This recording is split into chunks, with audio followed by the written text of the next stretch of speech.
A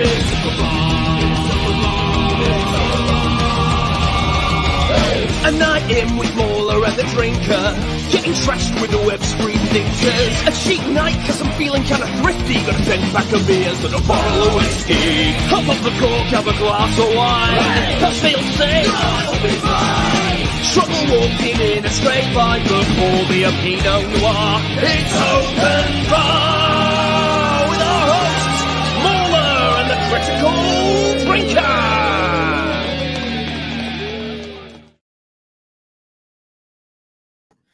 All right. Hello, everyone. Season's greetings to you and all that. I hope you all had a fantastic Christmas. I know I did from what I can remember. Now, I should apologize, actually, because that intro in this case is a little bit misleading because my usual co-host, Mauler, is not going to be joining us tonight. He has got friends and family over for the festive season, and so he's doing stuff in the actual real world, if you can believe it. He's taken a night off from live streaming, and he's going to do something else. So that is all to the good, but we needed a new co-host for the evening. And I happen to have found just the man for the job, someone who produces equally long videos and has an equally posh British accent. Welcome, the one and only Little Platoon. Welcome Good back, evening. sir. Yeah, unlike Mauler, I'd never do things in the real world, so I'm always available. I love the hat as well. It looks very, very fitting. Well, that's what they say. Christmas isn't over till you're sober, so, you know, it's going to carry on for at least another 3 days.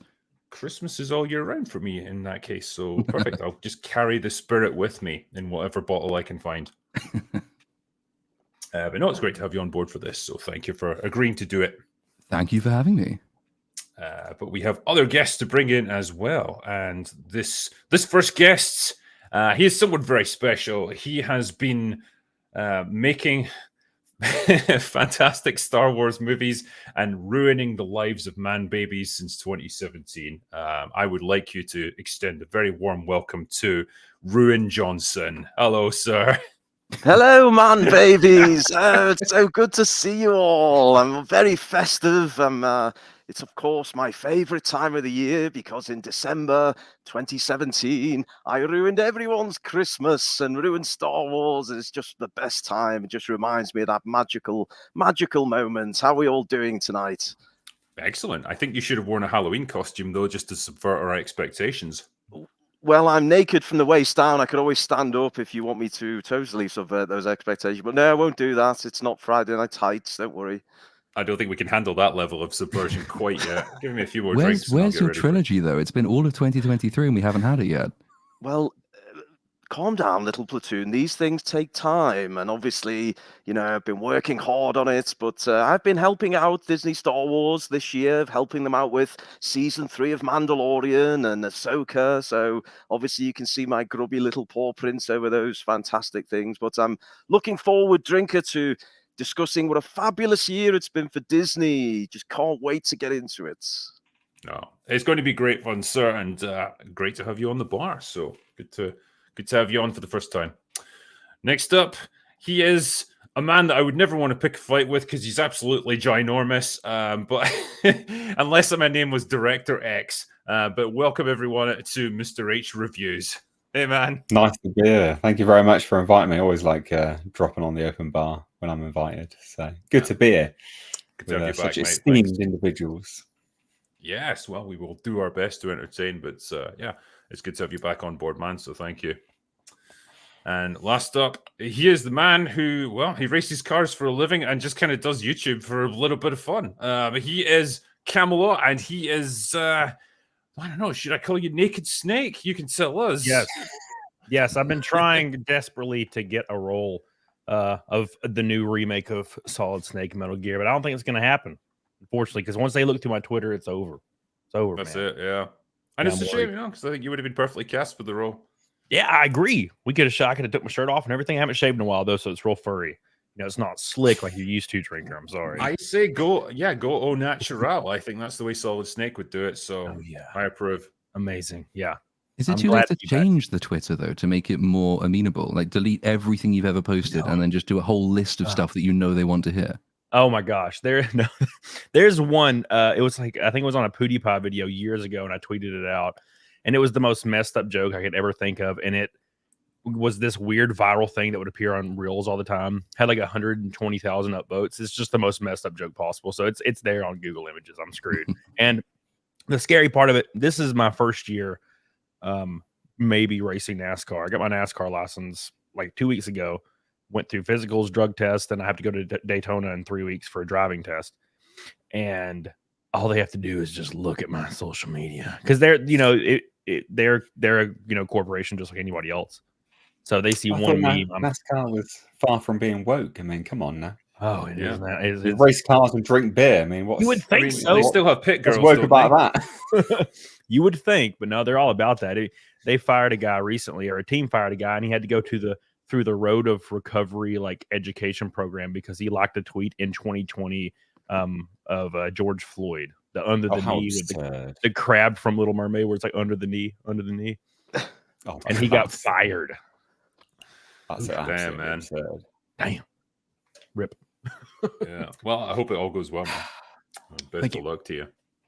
But I guess I was going to start and finish probably with the same subject because really this is the last open bar of 2023. It's the last couple of days of the year, and it's a time for reflection. It's a time to look back on the year that was, the highs, the lows, and there were plenty of those, and just think of, I guess, what our impressions were of 2023. And I'm trying to think how best to structure this. I might start off with the positives and ask people to give me their best things of the year, the movies or the TV shows that surprised them or impressed them, and go from there. And then we can get into the lows because that'll be the bigger piece, I would imagine, the terrible failures.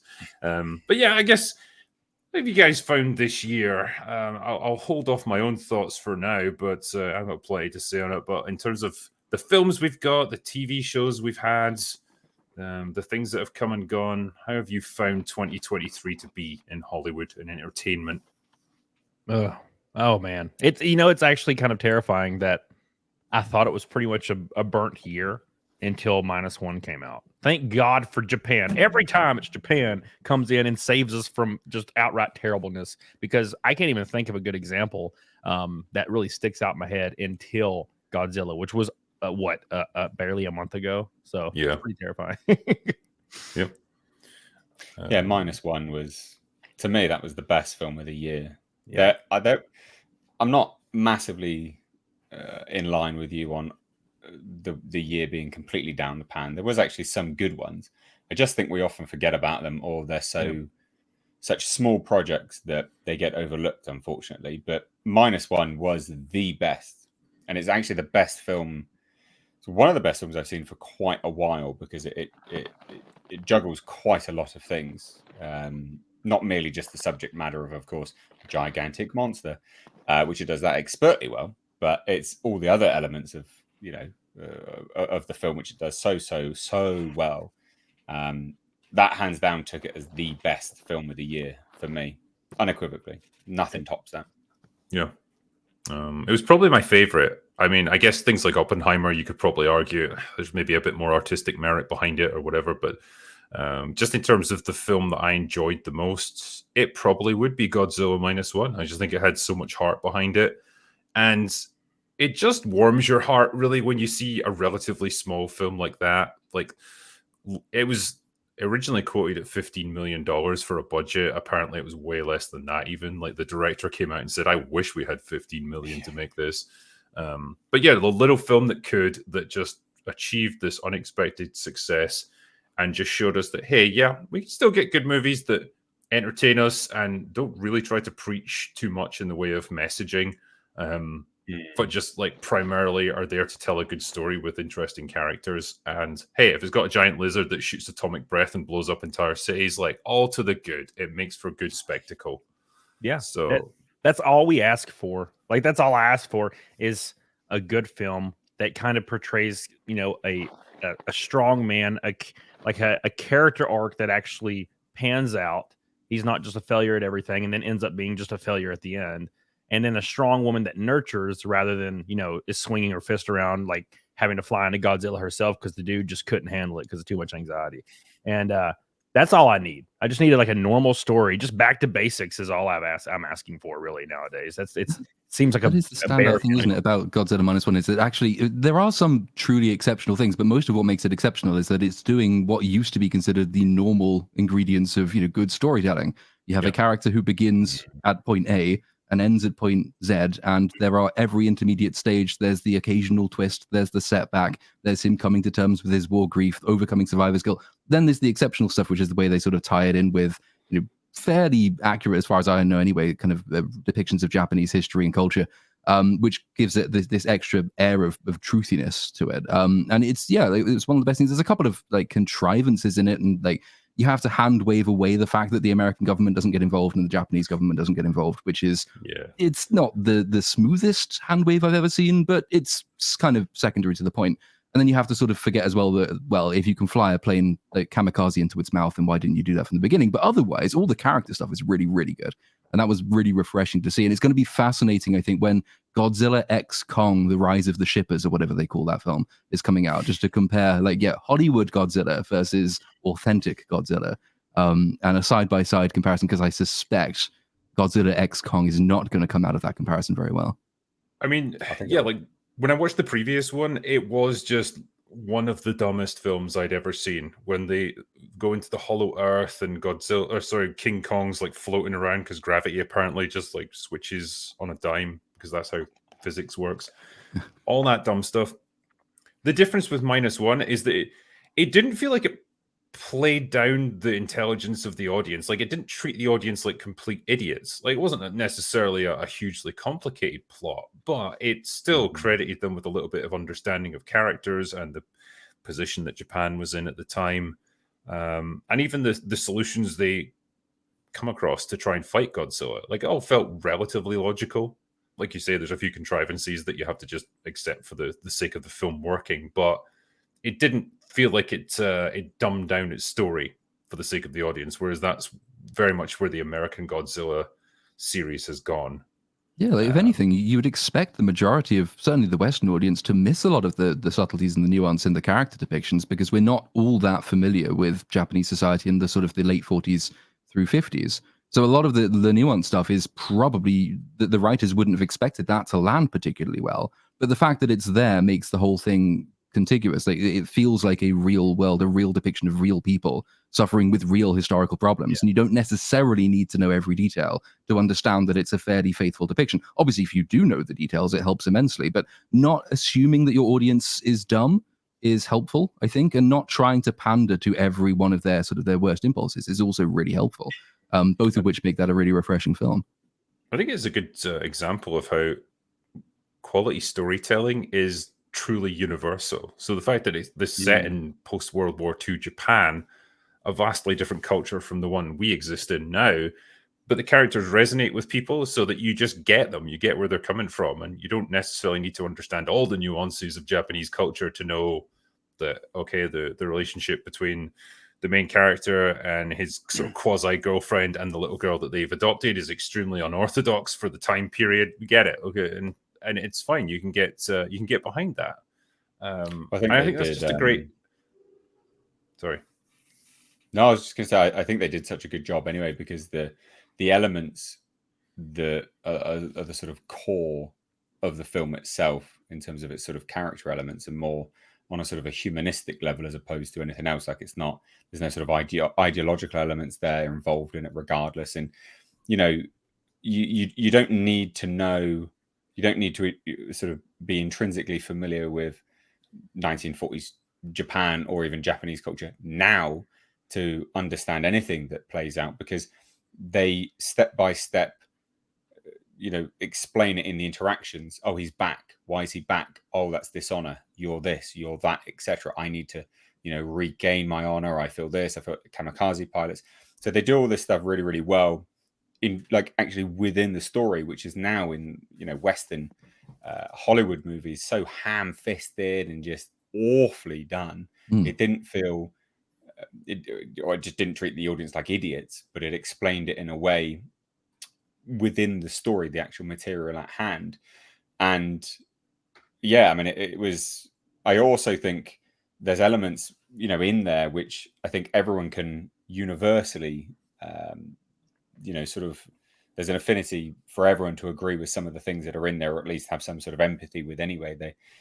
They talk about the kamikaze pilots, and it's actually very anti-government in some elements, right? It's anti-Japanese government. It puts a spotlight on how Japan just threw away its young men in needless war with kamikaze pilots. I mean, that's absolutely unbelievable.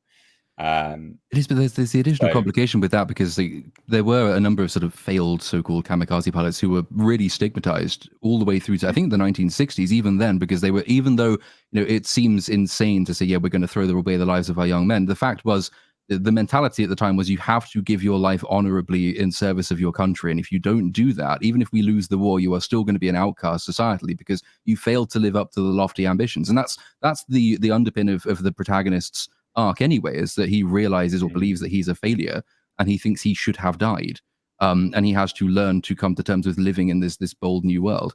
And it's not just his arc as well. It's kind of the arc for his semi-wife and also the mechanic character as well. Yeah. That's the same thing. You have to learn to live in the future, and come, you have to overcome the fact that you feel you let your nation down. It's surprisingly complex, but it's not something that we've never done. If you the closest comparison, I think, probably in Hollywood is Jaws, and there's a couple of Jaws's sort of Jaws references in there as well, like when they throw the mine into the mouth and blow it up, for example. And if you compare the amount of screen time that the monster gets and how much of the focus of the narrative is really on the monster versus on the characters, Jaws is quite a similar film, and that's something we were able to do back in the 1970s. And it's deservedly one of the the best films Hollywood has ever produced. It's no mystery how that works, because Godzilla -1 comes out, does many of the same things, and is also lauded as an incredibly good film. Maybe there's a lesson to be learned from that. I was going to ask you, Ruin, as well. Speaking as a man who likes to subvert expectations, the point where the protagonist is about to kamikaze his plane straight into Godzilla's mouth and blow him up. Do you feel that scene could have been improved if a strong, independent woman had crashed her plane into his and stopped him from doing it, and then taught him a lesson about protecting what you love? Yeah, I mean, it's taking inspiration from the Holdo maneuver, clearly. I mean, I feel like I was slightly ripped off there. But yes, as for Godzilla, well, interesting plot lines, well-developed characters, great visuals. I fucking hated it. It annoyed me so much. But anyway, never mind. But I have to say, Drinker, through these piss holes in the snow, I'm just looking at the chat. You have a very educated chat there. I mean, we were talking just before the stream, and we were really struggling to think of many good things in 2023. But the chat have come up with quite a few there. So fair play to all the man babies in the chat. Yeah. I'm going to go through them in a second. There was one I was just going to, a super chat I was just going to do here. It was from Texas Krav Maga, whose t-shirt I'm sporting. And they didn't sponsor me or anything. It's just I like the t-shirt. They gave it to me. It's like when I was at a con. Thanks for supporting our shirt. Glad you like it. Taking 3 other martial arts instructors and students of mine to see Godzilla -1 today. It's the 3rd time for me and the 1st for them. Thanks for all your work in 2023 and look forward to your upcoming movie in 2024. Thank you very much, my friend. I appreciate it. And I'm very much looking forward to releasing Rogue Elements. I just shared the first teaser trailer on Patreon just today, actually. And I'm going to be sharing a lot more clips and, stills from behind the scenes over the next few weeks as we build up to release. But it shouldn't be too long now. It's pretty much ready to go. I was going to say, in terms of good stuff that came out this year, one of the other things that kind of surprised me was Sisu, which was right at the start of the year. It was that finished low-budget World War II movie, kind of absurd, kind of like ridiculously over the top at times, but just absolutely awesome. It felt like just a 1980s action movie moved into released in the present day. It was just great fun. And again, just a low-budget foreign production that somehow gained an audience and just absolutely took hold. And again, people just warm to that stuff, that when it's not preaching at them and it's just a fun movie that's out to have a bit of enjoyment and share that with its audience, man, people just love it. And it really took me by surprise, that film. I loved Sisu. I had a good time with this. So I thought it was very, very good. Very, very good film. Just this little enclosed universe, enclosed story. Doesn't need to be anything larger. Just a one and done story. I'm so sick of movies being an advert for another movie or a trailer for a further franchise. I'm so so sick of that. And I really do appreciate just this little self-contained story. Just this one little thing. Guy finds gold. Guy goes to try to find a bank. Comes across a bunch of awful people. Should probably say the word, but you know what I mean. And just goes to war with them. I mean, it's brilliant. And the stuff he goes through in the film, like, God, it's brutal and gross and just such a fun time. So good. Loved it. Really good film. I very much enjoyed as well. Oh, crikey, what was it called? The name's just totally jumped out of my head there. I was like, just as you were talking there, I was thinking of it, and I was like, oh yeah, that was another one that really appealed to me. And then it's escaped me for the moment. Well, one that came out pretty much at the end of the year as well was Blue Eye Samurai, which I talked about quite recently.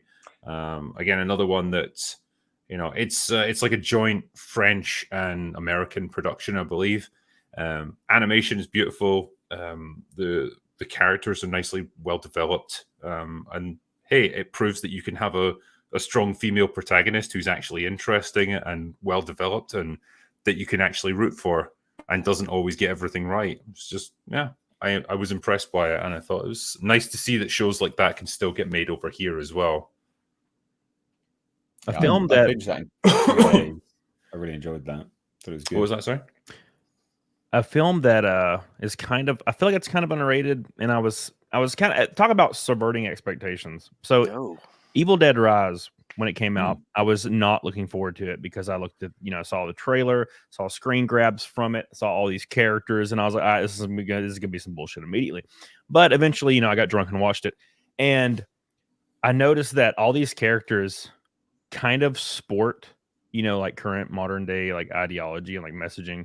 Like there's the trans character, there's the little sister that's obviously, a lesbian or whatever, and you have all these like storylines of these characters that what their chemical makeup is, I guess, personality wise and beliefs, and they throw it all out of the window and just kill everybody brutally. And no one really mentions anything about it. It's just like this person dies, this person dies. It's brutal. No one is spared. I thought the trans person was going to be like a superhero in the movie and save everybody. No, just brutally dead. Everybody brutally dead. And I was like, this is great.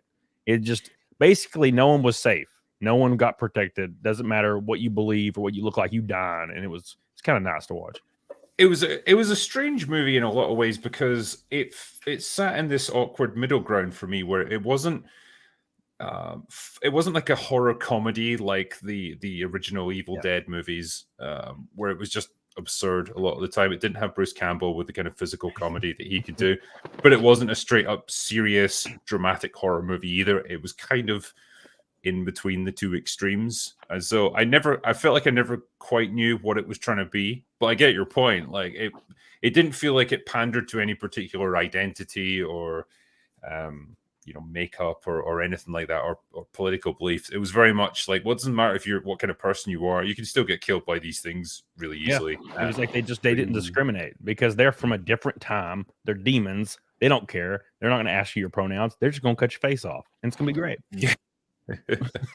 I enjoyed The Killer as well. I know that's had a bit of a mixed reception, but a lot of people really liked that. Yeah, well, a lot of people saying like, "Oh, it was really slow, it was boring, and it was a very simplistic story." And I just thought, well, that's kind of not what it's trying to be. It's not trying to be your like a big labyrinthine assassin thriller in the normal sense. It's not trying to be like, it's not trying to be like The Bourne Identity. It's a character study on what this does to you, and the main character gradually realizing, no, I'm not this person that I thought I was. This is why I don't want to do this anymore. This is why I want to leave this behind, because I'm not that person. This person that I've been preaching about the entire movie. That's not what I want to be. And when you see it from that point of view, it's actually a pretty interesting movie. And I like the fact that a lot of the conflicts, a lot of the confrontations that he has with people as he's working his way up the chain to the guy, the head honcho, they don't devolve into big, extravagant shootouts or gunfights or hand-to-hand combat scenes. Sometimes people just get executed by him, and that's it, and he moves on to the next target, and it's really simple. But like that's how it would often happen in the real world, I would imagine. If you get the drop on someone, that's it, they're dead. And yeah, I thought the film was pretty interesting from that perspective. I had a really good time in that film, actually. And it is interesting because, as you said, a lot of people have given it quite a lot of flack. A lot of people say it's Fincher's worst film. And I would argue, I mean, I'd say it's up there. Like, I actually really, really, really liked it. I thought it was very good. I thought also as a Fassbender performance, it goes to show that man, when directed properly, absolutely has it. But he was just in a string of utter nonsense and garbage for a really long time with people that just didn't know how to direct or direct him as an actor. He's a great actor, and I think he's very, very good in that. And as you say, character study, you know, it's interesting when you, if anyone hasn't watched it that's watching this, do watch it with that in mind, because from the opening scenes where he discusses his rules and who he is and how people are in this industry, to the closing of the movie and how he goes through that journey, when you're watching it through that as, you know, as the sort of the lens to view it, it's really, really compelling, and it all sort of pieces itself together. And also just what Fincher did to kind of craft this world underneath the world of these assassins that have all this stuff laid out everywhere, that can do all of this stuff, you just wouldn't even know it. It doesn't need to be big and bombastic. It can just sit there quite nicely and go, yeah, he probably has these lockups all around the States. Yeah, he's probably got infinite amount of passports all around the States. He can just do anything he wants, basically. It was good. I really liked it. I had a good time with it a lot. I mean, compare that as well to the hyper stylized, like hyper elaborate world of John Wick.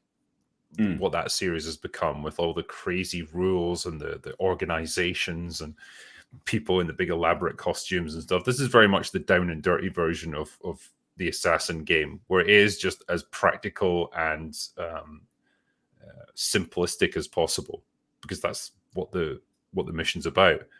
You know, and his job, as he says, like when he's actually doing it, it involves long periods of just sitting around waiting for that crucial moment when your target's going to appear to make the hit. And it's, you know, it's the exact opposite of what the John Wick series had become, where it's just crazy intense extended shootouts and combat scenes that go on for 15 minutes. It's just, yeah, it was a nice change of pace, I suppose, for me. Although I do really like the double tapping in the face in John Wick. Like everyone likes that, thing. yeah. My favorite thing is when he has that a pistol or, you know, whatever with a silencer on it, and he knocks people out, shoots them a couple times in center mass, and then just puts the gun at their face and just pops them once, then keeps on running and stumbling with his broken legs and arms. He just keeps double tapping people in the face over and over. I'm like, this is the greatest thing I've ever seen. I love it. I can't get enough of it. It's the redneck in me. I don't know what it is. I mean, they're definitely likable and enjoyable from the overindulgence point of view of just, yeah, I'm just going to see how crazy they can make this now, because that's definitely what they were going for towards the end. So did anybody watch The Continental? Speaking of John Wick, because I've not seen that yet. Is that any good?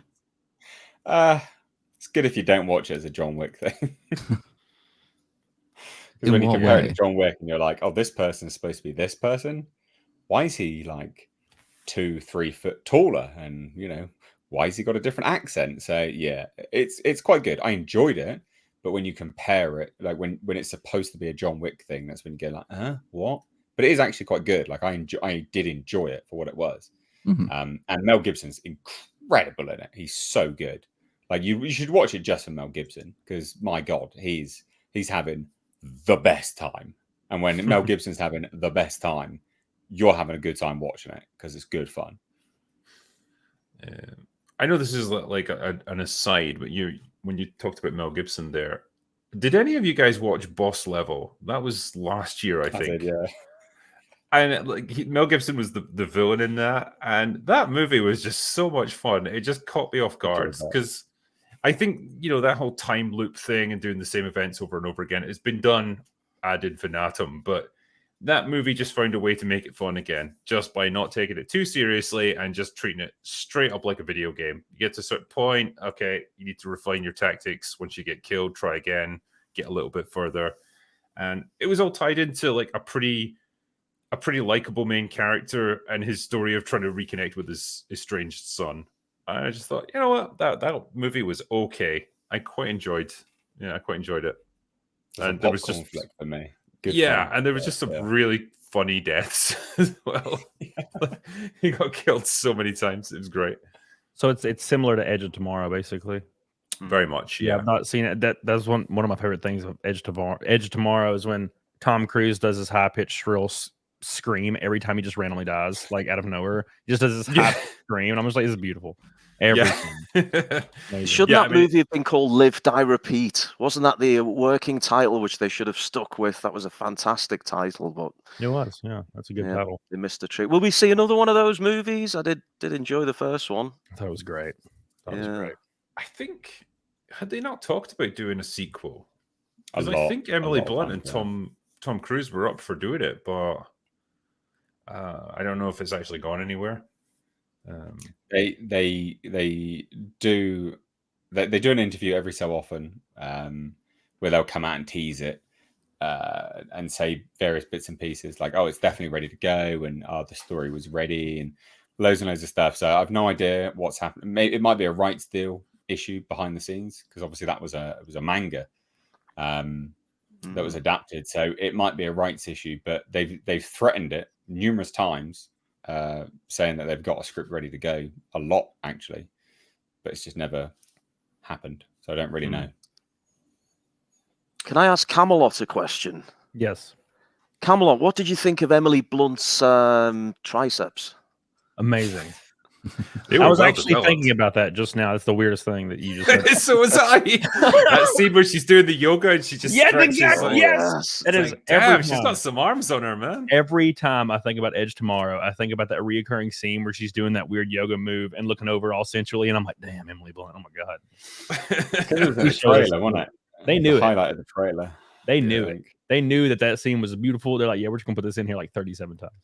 Oh yes. Put that one in the bank, man, babies. You're welcome. Merry Christmas. I like to imagine that wasn't even supposed to be in the film. Like, she was just stretching out and getting ready for a scene. They're like, fuck it, we'll just film her because she looks really good. Yeah, dude. Amazing. She's interesting. She came out actually in a year or two ago and straight up called out a lot of the bullshit in Hollywood, and said, "You're like, if I see the words like strong female lead in a script, I'm fucking out. I'm just done, because it's been overused to the point where it's just absurd now, and it's not even fun to play as an actress because there's nothing to work with when you're just playing some invincible character that has no weaknesses, no personality flaws or anything." And it was a pretty brave stance to take, actually, because especially a year or two ago, it was very much a minority opinion. You just weren't allowed to speak up about this kind of thing in Hollywood. But credit to her for doing it. Oh, yeah.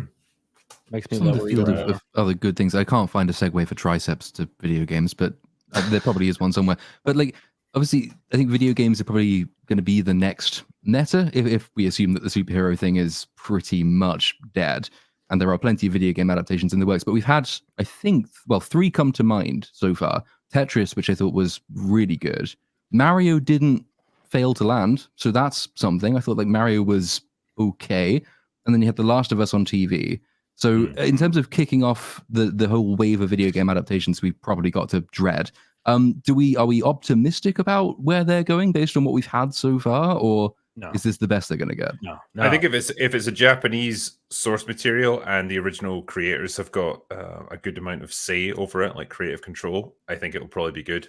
If it's anything to do with Western gaming studios and it's taken over by someone like Netflix or Amazon, shaky ground right there.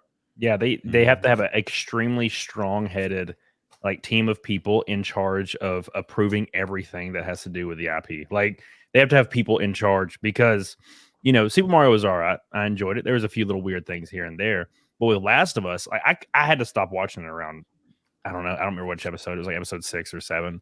It was okay. But it just seemed like episodes would just drag, and there was so much backstory, and it was always based around these like interconnected relationships. And I'm like, I just want to see a clicker again, man. Just show me a clicker, like ripping somebody's face off. I need that like the majority of the time. It has something to do with the trailer park. At a certain point in the show, I actually started to forget that the clickers and the infected in general were even a thing, because like the show just kind of forgot about them. And I'm very much in the same boat as you. where it's like I recognize it was a well put together production, and I think they nailed a lot of good aspects of the storytelling and characters. I can sense where it's going though, and I don't like what they're doing. I can already see the changes, the relatively subtle things they started to change about Joel and his personality, and making him just a little bit more weak and self-doubting already. Making Ellie just that little bit stronger and a little bit more feisty and independent than she was in the game. And it's like, yeah, I can probably see where you're going to take this in season 2. And I think you're probably going to ruin a lot of the good work that you've done with season 1. You don't have time in the post-apocalyptic world through the wasteland to be like thinking about, oh, I have a lot of anxiety and I'm stressed out a lot. You ain't even got time to worry about that. The time of anxiety and stress is before the event, not during, and you're like going through the snow and trying to survive. And Joel's over here having a panic attack every 30 seconds. I'm like, and then my biggest problem with the show is something I don't know if anybody agrees with. It's kind of a bad take, but I can't look at the girl that plays Ellie like too long. It's like looking into the Ark of the Covenant. Something about her face. I'm just like, oh shit! Every time she comes on the screen, oh my god. I mean, yeah, like I know the actress can't help how she looks, but at the same time, like you hire people to play characters, and like they have to look like the character should, I suppose. And when I compare her to what the video game Ellie looked like, they are worlds apart. Yeah, and I don't necessarily think Bella Ramsey is a great actress either. She's she's very, very one note, and the only time when she comes alive is where she's just like, say, attacking someone or beating them to death with a shovel or something and screaming. And it's like, well, that's not really acting. That's just being very loud. You know, I feel like anyone could probably do a role like that. It's in the subtleties that a good actor comes out. Yeah. And she doesn't really have that. She kind of just comes across as a bit of an annoying brat. She doesn't have the vulnerability of video game Ellie. She can do the thing where she can like make herself, you know, angry and like cry. And that's pretty much her whole dimension as an actress. And really the most important thing to me about Last of Us, and this is kind of what broke the immersion immediately for me, they should have used the daughter as Ellie the whole time. Anyways, they should have, Bella Ramsey should have been the one that dies, but it's fine. So the issue is the whole point of the game, the whole point of Last of Us, the game, is you have this, you know, this bright-eyed, optimistic young girl that's adorable, paired up with gruff old Joel. He's pessimistic, has a terrible worldview. He doesn't really care about nothing. All he cares about is survival and, you know, supplies, and that's pretty much it. And then they converge. They're like complete opposites of each other's like personality. But in the show, Bella Ramsey's not cute at all. She looks a little monster. That's whatever. Joel's, you know, looks kind of like Joel, and he kind of holds those character traits until a little bit further on. But Bella Ramsey immediately is just an asshole and like confident and over the top the whole time. She doesn't mind killing a clicker or shooting things in the face at all. So there's nothing bothers her, and it's just not really like video game Ellie, and they don't really bounce off each other as good as they do in the game, in my opinion.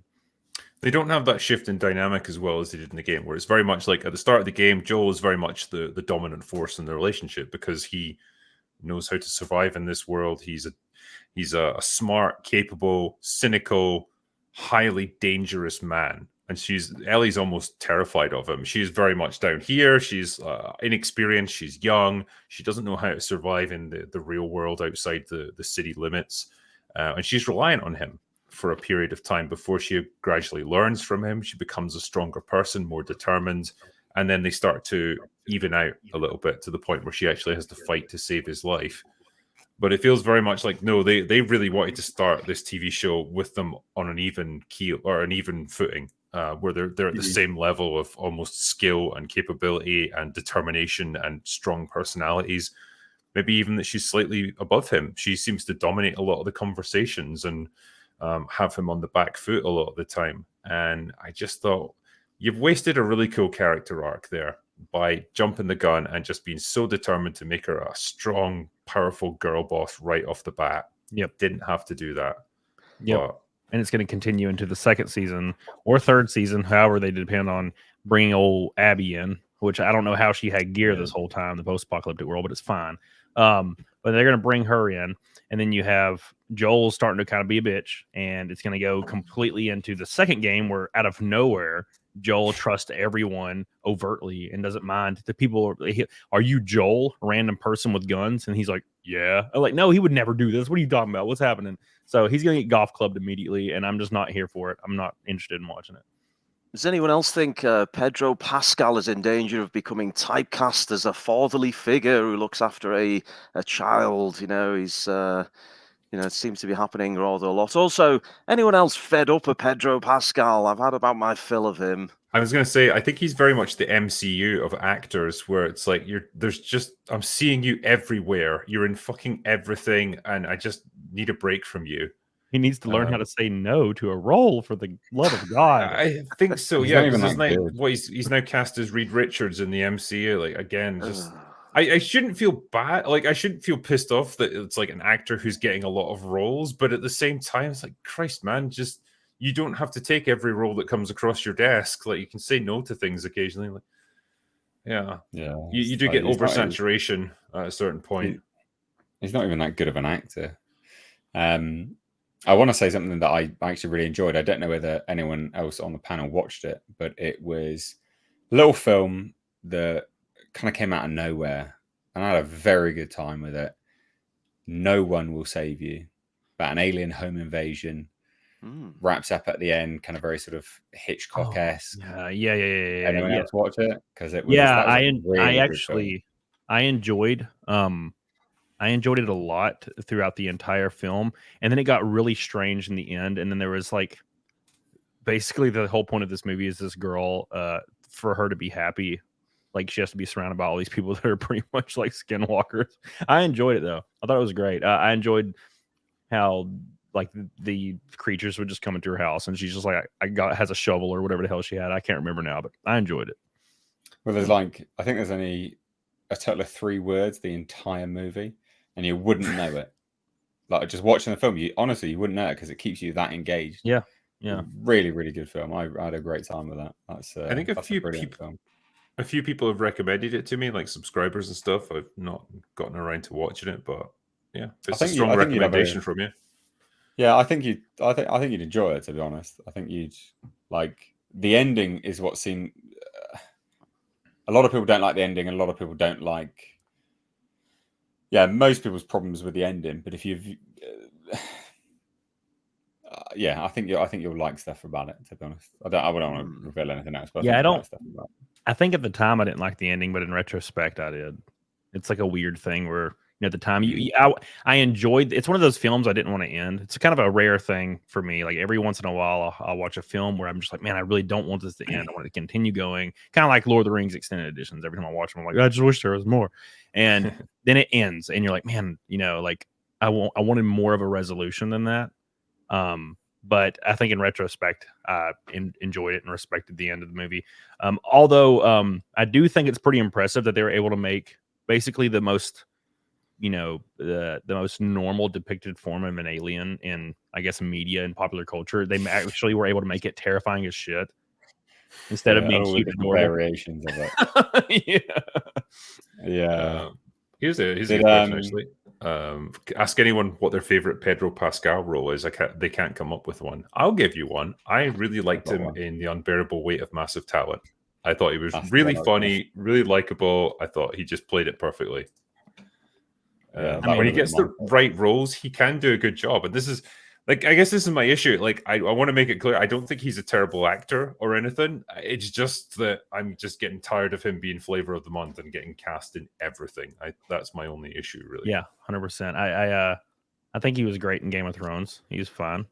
But he's turned into like Schwarzenegger in like the 80s, except not good. Because I'll watch anything with Schwarzenegger in it. Yeah, I'll even watch Jingle All the Way. Love it. Yeah. Can we what do you mean? Even watch Jingle All the Way? It's an absolute classic. That's where we got to see Arnold be a superhero. I have the Turbo Man doll right behind me. Yeah, love it. Turbo time. Can we talk about how bad Dial of Destiny was? Because holy crap, we can get onto that for sure. Yeah, holy crap! They managed to absolutely sink a property that should have just been a smash hit. I mean, you say that, right? And it would have been a smash hit if it had come out in like 1994. I feel though, the time of Indiana Jones has very much ended because Harrison Ford is just too old. And we knew this movie was going to fail. We knew after Kingdom of the Crystal Skull. Like George Lucas and Steven Spielberg working together couldn't make that movie work. And suddenly you've got none of those people involved now. And you've got Harrison Ford being 80 years old. And you've got it made by a Lucasfilm that is a very different Lucasfilm than the one that existed under George Lucas. We all predicted this movie would suck. And it did. And it sucked on such a gigantic scale because it was so expensive. It's over $300 million it cost. It was never going to recoup that money, even if it had been a big hit by relative standards. Even if it had made $800 million, it probably still wouldn't have broken even. Because it was 300 million before reshoots, wasn't it? And before marketing and before everything else. I don't know, because I don't know that film would have done necessarily that much better had it come out in 1994. Like, with the amount of problems the film has, it's not just that Harrison Ford is ancient. No. I mean, but it's I guess also what I'm saying is, like, if they had made another indie movie in the mid 90s, when George Lucas was still a creative person, and when Harrison Ford was still young enough to do it, and like it was still had the momentum of the indie franchise behind it, they could have done it. That would have been the time to do it, I think. Like everything was against this movie now. Although him being really ancient didn't help. There was that one interview they did when someone was asking one of the other cast members, what is it like to film fight scenes with Harrison Ford? And the actress she says something like, oh, he's so amazing, like he can get up without assistance. Oh yeah, that's what we want from Indiana Jones. He can just about stand up on his own. Well done. He can make it to the bathroom 9 times out of 10 without having any accidents. Like, we're really impressed. He should have had. They should have had a movie or some kind of series of films where he passed the torch to somebody. And I hate to say this, but I feel like it's an obvious choice for me anyway. I'm kind of a layman, I think they should have passed the torch to somebody like Chris Pratt like 10 or 15 years ago. No, Short Round. What are you on about? No. Should have Short Round. Keith Grant. Yeah, it should have been Short Round. What are you on about? Maybe. I don't know. He was pretty good in everything all at once, everything everywhere all at once. Short Round back. Yeah. I mean, everyone loves Key. Everyone. They sort of teased the handing of the torch thing, didn't they, with Crystal Skull? So the end of Crystal Skull is when he gets married to Marion and Shia LaBeouf's character, Mutt, picks up his hat. Then Indy takes the hat back. But I think if that was supposed to be a handing of the torch moment, it probably was torpedoed when Shia LaBeouf went a bit mad. But even that would have been a better choice. Otherwise, I'm completely with you. You could try at least and turn Indiana Jones into more of a James Bond character, one that can be revived for new generations without necessarily, showing him get so old that he ends up in a home. That would have been at least an attempt. It probably would have done better than Dial of Destiny did. But for various reasons, they thought, no, we'll just bring the original actor back, the original cast back. Hell, put Marion in there as well. Why not? And Salah as well. And then just tell him that it's not an adventure anymore, which is, of course, what we want to hear from Indiana Jones. And then the whole way that the ending just makes absolutely zero sense. Time travel back to ancient Greece to meet Archimedes. And he comes back having been punched in the face by Phoebe Waller-Bridge. It's a sorry end for a character. Hang on a minute. Phoebe Waller-Bridge really did unify the entire fan base in their contempt for her character. No, I'm not having this. Hang on, man, babies. Can I just say, Dial of Destiny was absolutely fantastic, and I'm sure the chat will agree with me. Just think about it for a moment. You got Harrison Ford returning. He plays this sad, depressed, reclusive old fuck who's given up on life. He just wants to be left alone to die. It made my heart sing. I absolutely loved it. And as for L337 there, oh my God. Yes, how many more franchises is she going to shit on? But yes, a drinker. I like the way we lasted about half an hour talking about the good stuff, and we've just descended into the absolute tosh of 2023. But I mean, I did think this was going to be the bigger segment talking about the bad stuff. So we started off in style, and there's plenty to cover. But yeah, with Dial of Destiny, as you said there, it was a combination of every negative attribute of modern filmmaking that you could imagine. The hugely bloated budget, the overuse of CGI, the resurrecting of old over-the-hill characters played by over-the-hill actors, the sort of obnoxious feminist power fantasy character awkwardly shoehorned into it, a narrative that didn't really make sense, a script that had none of the panache, none of the slickness or the competency of any of the previous movies, and a film that its biggest problem or its biggest failure as an Indiana Jones film is that it never felt like an adventure at any point. I never felt any sense of adventure with it. It was just going through the motions, getting from A to B, find a MacGuffin that gives you another MacGuffin that will lead you to the ultimate MacGuffin, which I know was the same basic building blocks of something like Raiders, but that was executed infinitely better. And I felt like I was going on an adventure with Indy. Yeah, and nothing in Raiders required an old man to start shouting "Continental Drift" as an excuse to just then completely balk the whole plot. The Raiders holds together just about. There's magical and supernatural elements, which is what you want from a kind of a high fantasy adventure type thing. It relies on magic. Obviously, it relies on magic for the big finale, but the magic isn't world breaking in that way. The whole point of it is it's a mystery. The whole point of it is it's this weird one-off isolated event using an established ancient relic, which everybody believes in some sense or another is going to have some magical property to it. And nobody really understands the mechanics behind it because it is magical. Whereas Dial of Destiny comes along and says, no, there is actually time travel. It's more scientific than magical. And for some reason, continental drift means that going through portals in skies takes you to like the fucking 1200s as opposed to the 2000s. It's just, oh my goodness, there's so much wrong with that film. For me, I mean, there is so much wrong with it. One of the main things I go back to, just from a writing perspective, is if you're a writer on a movie and your aim is at the opener to that movie to immediately undo everything the previous writers had done in the previous movie, only to finish your movie at the same point that the previous writers had ended, that you just started yours undoing. What's the point? Like, what's the actual point? So the end of the last movie was Indy's happy ever after. Opener to this one, that ending. Just undo that. Now he just wants to die, and his son actually did die. His son died in the war. That's why he can't come. Sorry, guys. Ruin's cheering this one on. Like, the main character just wanted to die. I was like, this is about something else. Love and it. It just like that, like repressed memory that I get about my uncle when I'm looking into the fire at night when I'm a few woodfords deep.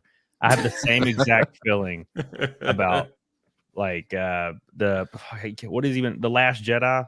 Oh my god. Oh, it's like PTS. I forget it exists. I'm sorry. I'm sorry. Man here He's being sarcastic. It's okay. Somebody will mention that movie, and I'm like, oh my god, that happened. I can't believe it. Who was Snoke? Nobody.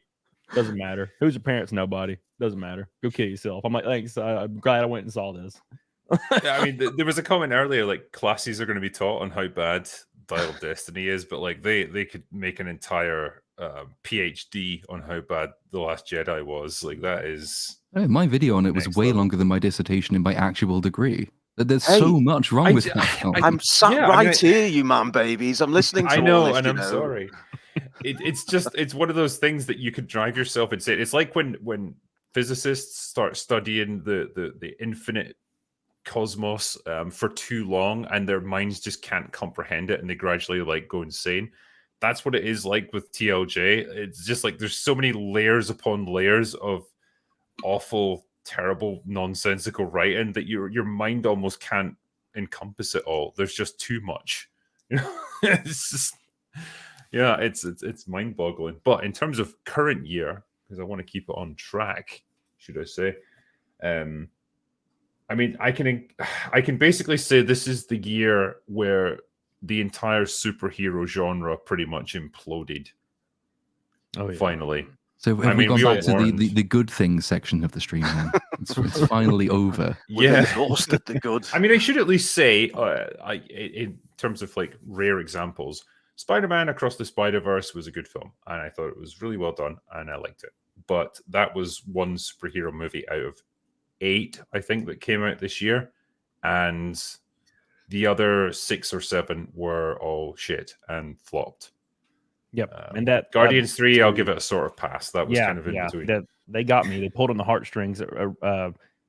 AZ will completely disagree, but they got me with the damn otter in that movie. The little otter and the bunny with the spider legs. Yeah, that was it. That's all he took to get me, is just make some animals that can talk. Just cute suffering animals is a good killed way. me. It's an emotional shortcut, but that did kind of work about Guardians 3. The rest of it was like mid at best, I think. But Yeah. But we have reached the point where mid at best is so much better than anything else in the genre. So props to Guardians, I guess. That's why we liked Mandalorian season 1, because we're like, this doesn't suck. This isn't completely terrible. I love this. But I think we can confidently say with pretty much every other superhero movie this year, The Flash, Blue Beetle, Aquaman 2, all garbage. This is the year that sequels to billion-dollar movies, 2 sequels to billion-dollar movies, tanked. Absolutely tanked.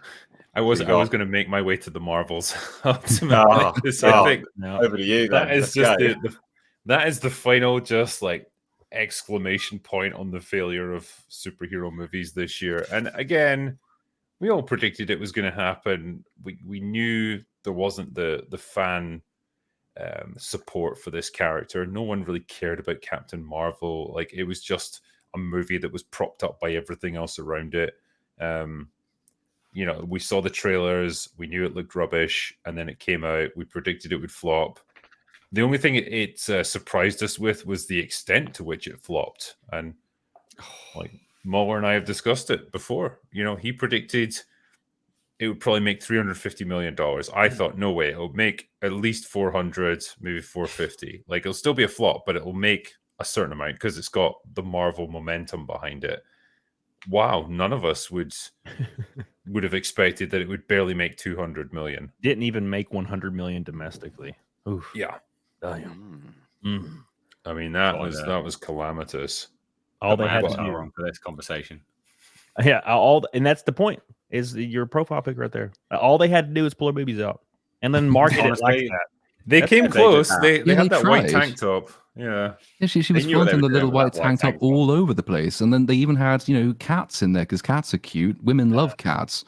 So between tits and cats, tits and pussy, even it's you're going to capture both sides of the audience. It turns out no, you kind of need other things like character and story and stakes and a villain who isn't going to induce amnesia in the audience in the first 30 seconds. But oh god, the villain is just because the whole plot kind of revolves around the villain. The whole plot's a response to the villain. The villain is trying to take vengeance for what happened in the Captain Marvel 2 film that never happened. And so you kind of need that villain to be a really domineering, anchoring presence. And she's not. She's one of the most pathetically pointless, useless non-entities I think I've seen in film. But the actress is married to Tom Hiddleston, so if you're wondering how she got the job, shocking. That probably has something to do with it. Shocking. When you said villain, I actually thought you meant you were talking about Carol Danvers there. When you see her actions in a moral sense, she's probably joint with Thanos as the biggest villain in the MCU at this point, because the Marvels reveals that she is responsible for one genocide, which almost kicks off 4 other genocides, having gone away and abandoned her dying best friend's daughter in order to abandon the people she wanted to lead to a promised homeland, in order to go and incite the first of the 4 genocides. And at least with Thanos, most of his victims came back, whereas most of hers never will. So, she's may even be a bigger villain than Thanos at this point. Yeah, I think possibly, yeah. May have helped if we had a little bit more of Bree's feet on there. Jesus. Oh, God. Just like somebody hit him with a hammer for an hour. Sorry to all those who are having the dinner. I do apologize, man, babies. Yeah. But, it was exactly what we expected. It was meandering, meaningless nonsense that no one was interested in watching. And again, it was just a good barometer of where the superhero genre now sits in terms of people's appreciation. A film like that probably would have done close to $1 billion if it had come out in 2019. It comes out in 2023, no one cares anymore. They are over this genre. And yeah, man, I think this is the time when studios are probably going to start pulling back from this stuff. I mean, I know DC are still hypothetically going to try and launch a new universe with James Gunn. I just can't see them throwing that much money behind it because one, they're broke, and two, they must realize that the appetite's just not there anymore. Yeah. They had their chance to launch their big extended universe. They fumbled it every step of the way. And, it must have been the most demoralizing thing ever to watch like 4 movies come out in a row and just flop because everyone knew the entire universe, like the extended universe they had, was just getting mothballed anyway. Yeah, and these two are a really confused starting point because James Gunn even doesn't seem entirely sure what of the legacy DC films inform the new DC expanded universe. Is Blue Beetle going to be part of that film? Well, that kind of depends on the performance. I actually thought Blue Beetle had some worthy qualities to it. It's probably one of the better superhero films to have come out in the last 2 years, but it's still pretty naff. Is he going to be there? Is Jason Momoa going to be Aquaman, or is Jason Momoa going to be playing somebody else, or is he not going to be in it at all? But in the audience's mind, who don't follow these things that closely, as far as they know, the last DC film was Aquaman 2. So when you nominally launch this new DC expanded universe with Superman, most of the audience is going to be assuming it's a vague continuation of the same vague expanded universe, and it's not this brand new start. You're going to have to do a really good job to try and put a fresh coat of paint on this and actually make it seem like it's kicking off something brand new, unconnected to previous events. And nothing they've done so far suggests they are able to do that, I don't think. I think when you're asking, like, what projects does James Gunn intend to carry over into his new extended universe, I can pretty much guarantee it'll be anything that has a close family member or spouse in it will be the thing that he picks. Isn't his brother in the Superman film already? I think he's already cast. Yeah, like how many things has he cast Sean in now? How many projects has his wife been in? It's quite a lot. Peacemaker is like apparently the only thing that's going to get spared from the chopping block.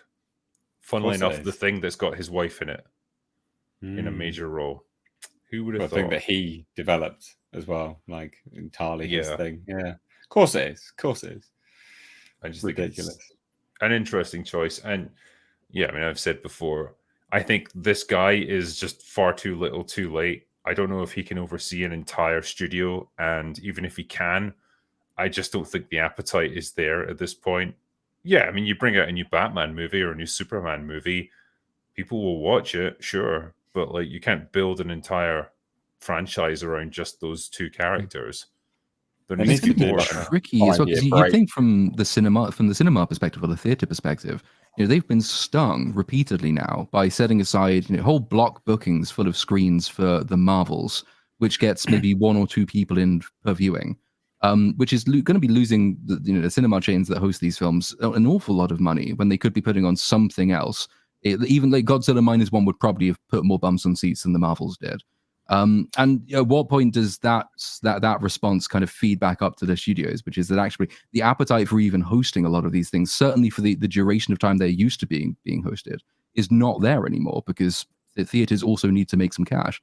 Well, that's when the distributors' fees start to change, and they say, "Well, you want us to like block out like this many screens for this amount of time? Well, okay, our percentage is going to have to go way up to make it worth our time because we don't know if we're going to get a return on our investment here." And then it becomes even less financially viable for the studios to make films like this because they're expensive. They always have been because they're special effects heavy. And speaking of the cost thing, just the DC movies alone this year have lost probably about $1 billion for Warner Brothers. If you actually work it out, they have, because they've not one of them's made money for Warner Brothers. It's totaled close to $1 billion that they've lost for Warner Brothers at this point.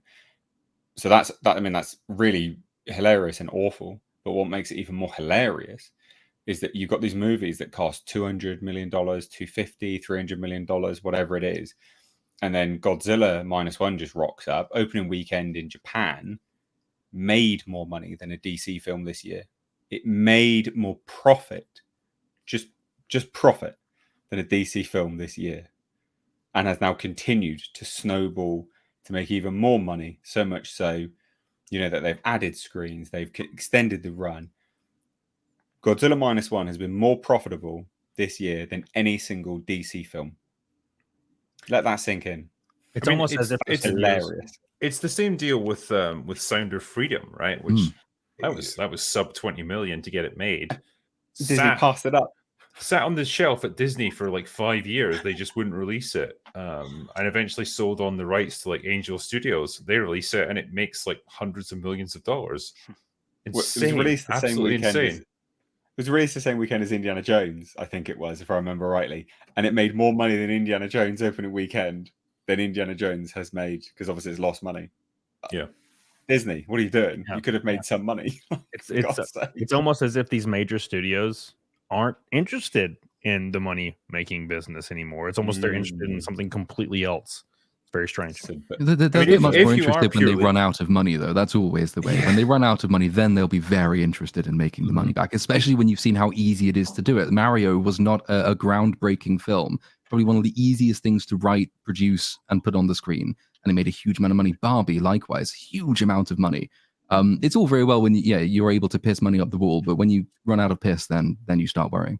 We can only borrow so much money from BlackRock. Yep. Marvel and DC, I'm right here. If you want to hire me to come and rescue the franchise, just give me the call. You know what I am. Haven't you got like Knives Out 3 to make at this point? I'm pretty sure that's coming. Oh, yes. I keep making Knives Out so people forget I was supposed to do a fucking Star Wars trilogy, which I said I'd do 7 years ago. Yes, let's not talk about that, though. Oh, by the way, just before we get on to more bad stuff, I do have a good recommendation, although probably, unless you're an American, probably one for early next year. The Iron Claw. I think some man babies in the chat mentioned it. Saw it yesterday. Someone sent it over to me, from my connections in Hollywood. Fantastic movie. It's based on a wrestling family, the Von Erichs. Zac Efron stars. He's really jacked, but he puts in a fantastic turn. And yes, I would highly recommend that. I think comes out in February in the UK. Just come out in America, I think. Camelot. I don't know if you've got to see it yet, but yeah, I'm excited because I want to see all these dudes that went on this crash course of taking ass tons of gear and HGH for like 6 months. Like they're like Zac Efron looked massive from the he trailers. like walks in. Yeah, I'm totally natty, y'all. I always like listening to the film and thinking, like asking myself, what percentage of the budget went on steroids? It's a lot. All of them have glorious abs. It's like I'm watching 300 without the CG. It's brutal. So yeah, I'm excited though. I'm excited to see it because I heard it's amazing, and yes, I like that. I like wrestling because I'm from Alabama. So no, I'm looking forward to that one, and it's nice to see that good things do still get made. I mean, One Piece was another one that I very much enjoyed. Yeah, again, came out of fucking One nowhere. Piece. Knew nothing about the anime the manga that it was based on, and was a bit unsure when I first started watching it. And just with each passing episode, the characters grew on me. The world, I just learned to accept the madness of it. And by the end, I was like, this is really fucking fun. I really like these characters. I really like the environment that they've created, and it just feels like a nice, optimistic, fun adventure story with occasional moments of like really cool drama and really good interpersonal relationship stuff. I think it all just achieved a nice balance. Yeah, so they're really pleasantly surprised by it. There's a couple of dud-ish episodes in the middle, like episode, I think it's 3 and 4, where everyone probably should have died but didn't because the villain decided that even though he'd caught them, he didn't want to kill them. But otherwise, like it was surprisingly it was nice and optimistic, are two good words to describe it. But it does some pretty good character work. The way it bleeds in the flashbacks to establish the present day psychology and the things that they feel they have to overcome, and then them doing that because Luffy's character is so naively optimistic and faithful in friendship and in the team spirit, which sounds twee and kind of kitsch, but it, against the massive backdrop of overly cynical media, One Piece was just a pleasant watch. I like more pleasant watches. That would be nice. Yeah. No, I agree. And Netflix would have made a good manga anime adaptation. Like, holy crap. I think it's for no other reason than the manga author had creative control over it, and he vetoed a shit ton of stuff in order to get it made. Like lots of script writing choices he vetoed in order to get it closer to the manga, and it shows. Because I guarantee, like the writers at Netflix would have loved to have loaded it full of every piece of messaging that you could possibly expect, and this guy just said no. Fuck that. Like, we do it my way or we don't do it at all. And then you get like just a fun story that's there just to entertain you. It's great when that happens. I just want to see more of that. Yeah, it's like the new season of Reacher finally came back, and I'm like, I get to finally sit in my chair, and pour some Woodford and just sip and watch this steroid-induced monster just punch people and like kill them. And I'm like, this is great. Thank God for Reacher. Love it. It's I was going to say here as well. Yep. Free the Nets has gifted 10 critical drinker memberships. Thank you very much, sir. Appreciate that. Reacher's another one I'm looking forward to getting back into. I enjoyed season 1. I thought Alan Ritchson was just the perfect casting for Reacher. He just looks bang on. He's obviously enormous, and looking forward to season 2. He's even bigger now. He's even bigger. How big can he get? Can he get through doors anymore? Yeah, he walks like a comical fat person. It's hilarious, but he's massive. And I saw an interview where he claims that he finally started dabbling in like testosterone and stuff. And I'm like, yeah, okay, maybe, yeah, okay. TRT doses, bro. Come on, it's like that first season he was jacked as ever living hell. He was like, I gained 35 pounds in 6 months just on dieting, like for season 1. And I'm like, yeah, that's not how the human body works, man. It's as shredded as he is as well, because he's pretty lean.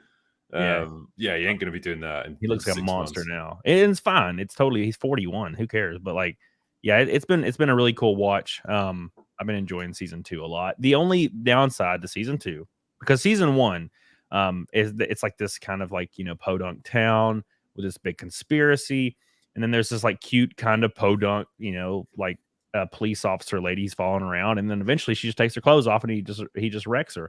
And I'm like, okay, cool. And you get to see it shows everything. It feels like a classic like action like show where the dude gets the chick, her boobies fall out, and you're like, all right, cool. And that's not happening in season 2. Like it's like that implied thing where he goes into a room and takes his shirt off, and then it goes to the next scene and he wakes up and a girl. And I'm like, dude, give me a side boob. Come on. I want to feel like I'm watching something from the 80s. It is the one thing that Velma got right when it made the observation of like there's a lot more nudity in the first few episodes of the first season of a TV show, just to draw viewers in, and then like they scale it way back once they've got you. Like Game of Thrones, every other scene was somebody getting wrecked. Yeah. And I'm like, this is great. And I apologize to everyone because I hate to credit Velma with any kind of intelligence or insight, but that was the one thing that they got. Season 2 of that is on its way, isn't it? Isn't that due out the first couple of months of next year? I think it is, on the basis that it was probably made like a couple of years ago at the same time as season 1. It's just they split it to give the impression it's 2 different seasons. Oh, but I was reliably informed by lots of people that it was only Hate Watchers that secured Velma a second season. I mean, either way, I'm happy. Yeah, I can't wait for that to come out. It's probably going to like keep Disparu occupied for another couple of months, I would imagine. So he was properly into it. Great, because if you think you end 2022 with She-Hulk thinking, my God, that's a new low. 12 days later, Velma. Oh no, She-Hulk was actually not a new low. Well, it might have been at the time, but no, there's always a further depth to plunder. So Velma comes out, and then it's just, a couple of weeks of sheer joy. This Director X, and you all insult me. I mean, you produced something truly spectacular, Director X. Thank you for that. The world owes you a favor. I tell you though, one of the big surprises for me this year had been Mission Impossible. I genuinely expected that to clear up and be one of the big hits of the summer movie season, and it just never got off the ground. And to this day, I don't fully understand what the problem was. It's a tricky one, isn't it? Because it's also coming off the back of Top Gun, which I think probably inflated people's expectations a little bit, because Top Gun really was a unique occurrence. It was two things of Top Gun Maverick and the previous Mission Impossible, Fallout being a really good movie that did really good numbers. So you think, well, everything's in its favor now, and somehow it just didn't pan out. I don't get it. But it's not as good a film as Fallout. That's one of the major things. Fallout's a very tight script. It's a surprisingly good film, and Dead Reckoning Part 1 just felt more like a reversion to the mean for that franchise. So I've seen a lot of this before. What you've added doesn't really make sense or work. Also, it's only Part 1 of 2, and there's not enough in it to make me particularly care to remember where we are going to be in Part 2. if it had been a better film, it probably would have done better in terms of money. Shocking observation, but it just wasn't that good. It was a fairly average action flick. Yeah, Yeah. I think people are sick of part 1 and part 2 movies as well, quite frankly. I think people have really checked out for stuff like that for quite a while. But also, like, the Mission Impossible movies, generally speaking, that they always had legs, and they had a good sort of overseas. Like, domestic was okay, but it was always overseas that did really well. I think Japan did major numbers for Fallout, if I remember rightly. Yeah, Mission Impossible Fallout. Yeah, and this one, it just fell on its arse. Like, it just didn't. I think the meme of Mission Impossible overtook what Mission Impossible was at that point. Yeah, and it undoes so much of the good work that makes Fallout an exceptional action film. You know, Fallout establishes his relationships. It establishes that he has a particular person that he really likes and even loves, someone he can get over his old relationship for. And that film, it's a strong character film as well as a strong action film. And Dead Reckoning comes out, and lo and behold, none of that really is remembered. And then said character is just yeeted in a pretty unsatisfactory way. So it's not only that it doesn't do as much good work as Fallout did, but it also undoes some of the good work that Fallout did. And action films, if you're just an average action film, I don't know that they are particularly hard to make. They're certainly not, there aren't like a small number of them. They come out quite often. You need to really stand out in that genre to be remembered for anything other than just, well, that was a fun couple of hours, but I'm not going to, stick around for the franchise. And that's kind of what it meant. It reverted to the action movie mean of, not awful, not like really offensively bad, just kind of there. Some cool shots, some cool fight scenes, nothing else really to write home about. See, I almost took the opposite view, or I thought this was how it was going to play out, that people would be more forgiving towards relatively generic action movies because they were so sick of superhero flicks. And it was almost like having just a standard action movie set here on planet Earth with normal people doing relatively believable things would be exactly what they would look for, and they would be fairly forgiving towards it. And apparently not.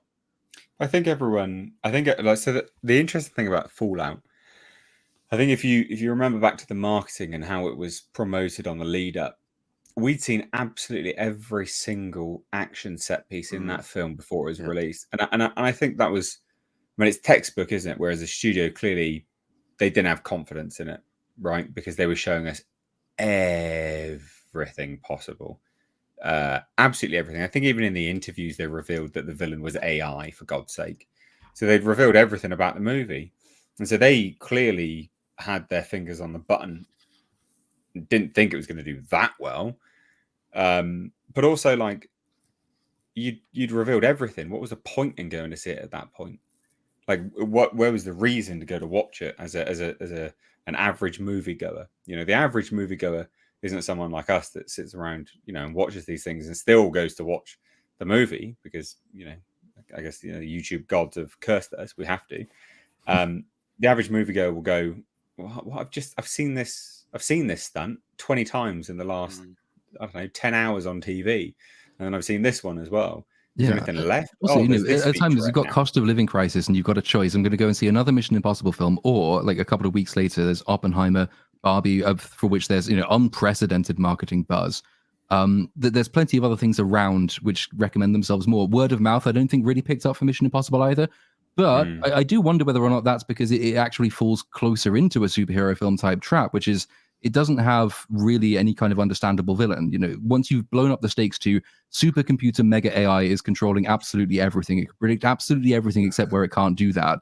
And we don't really understand there's no human face to that. They tried to give a couple of human faces to that villain. One of them sleeps in a weird coffin at some point for some reason. It's nowhere near it. It's not going to be as compelling as Henry Cavill's turn in Fallout, for example. You have an actual human villain serving actual human villains with understandable motives. And that automatically makes it easier to invest in because you understand why people are doing what they're doing. With the supercomputer AI thing, it's just... it's another universal stake. It just like all the superhero films have. We have to save the entire planet from the next mega death plague. I've seen a lot of that stuff at this point, and there's nothing really distinctive about that. I suppose we should talk a little bit about Barbenheimer. because it pretty much dominated the summer movie season. That was the phenomenon that everyone was into, that everyone was talking about. And it's good in some ways that a film like Oppenheimer, which I think if Barbie hadn't existed and this weird pairing hadn't come about, that movie would have, if not flopped, then definitely would have not performed well. I don't think it had a huge amount to recommend it. Like a big epic historical biopic by Christopher Nolan, who wasn't exactly on a winning streak after Tenet. To try and release a film like that in an environment where everything else is like big budget action flicks or superhero movies, it was a tough sell, but somehow it profited immensely off Drinker, Barbie. can I be maybe slightly controversial here? So it's not like me to be controversial, is it? But I found Oppenheimer thoroughly boring. I'm sorry to say this. I know some man babies in the chat may have enjoyed it, but I just found it 3+ hours of absolutely boredom, and I didn't enjoy it at all. So hate me if you will, but I know for some it was the shining light of 2023, but no, I found Is that myself because Oppenheimer didn't plasting personally my pubic ride his hairs nuclear at bomb into Nagasaki? It's because he didn't say it's nuking time and then nuked the shit out of Japan. I don't know, man. It's like a lot of people have said. It's a long movie. It's not necessarily packed with thrilling scenes. In a lot of ways, it's quite procedural, especially once you get past the actual use of the atomic bombs and the Manhattan Project. When you get into the court case, the legal aspects of it, it's not necessarily thrilling, but I think when it comes to just the level of performances, the standard of the writing, there's enough to keep you invested. It's just longer than it needs to be, I think, and it doesn't give you necessarily the payoff that you want, because it reaches the same conclusion that it reached after the use of the atomic bombs. That we may have triggered an arms race that we're never going to pull out of, and like that's the same resolution he reaches an hour later. So it just felt like a bit redundant.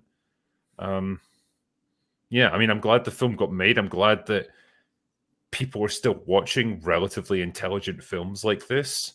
It's just a shame that it had to leech off something like Barbie in order to get to that point. Yeah, maybe. I mean, I don't think it's controversial. Oppenheimer benefited way more from that marketing duo than Barbie did.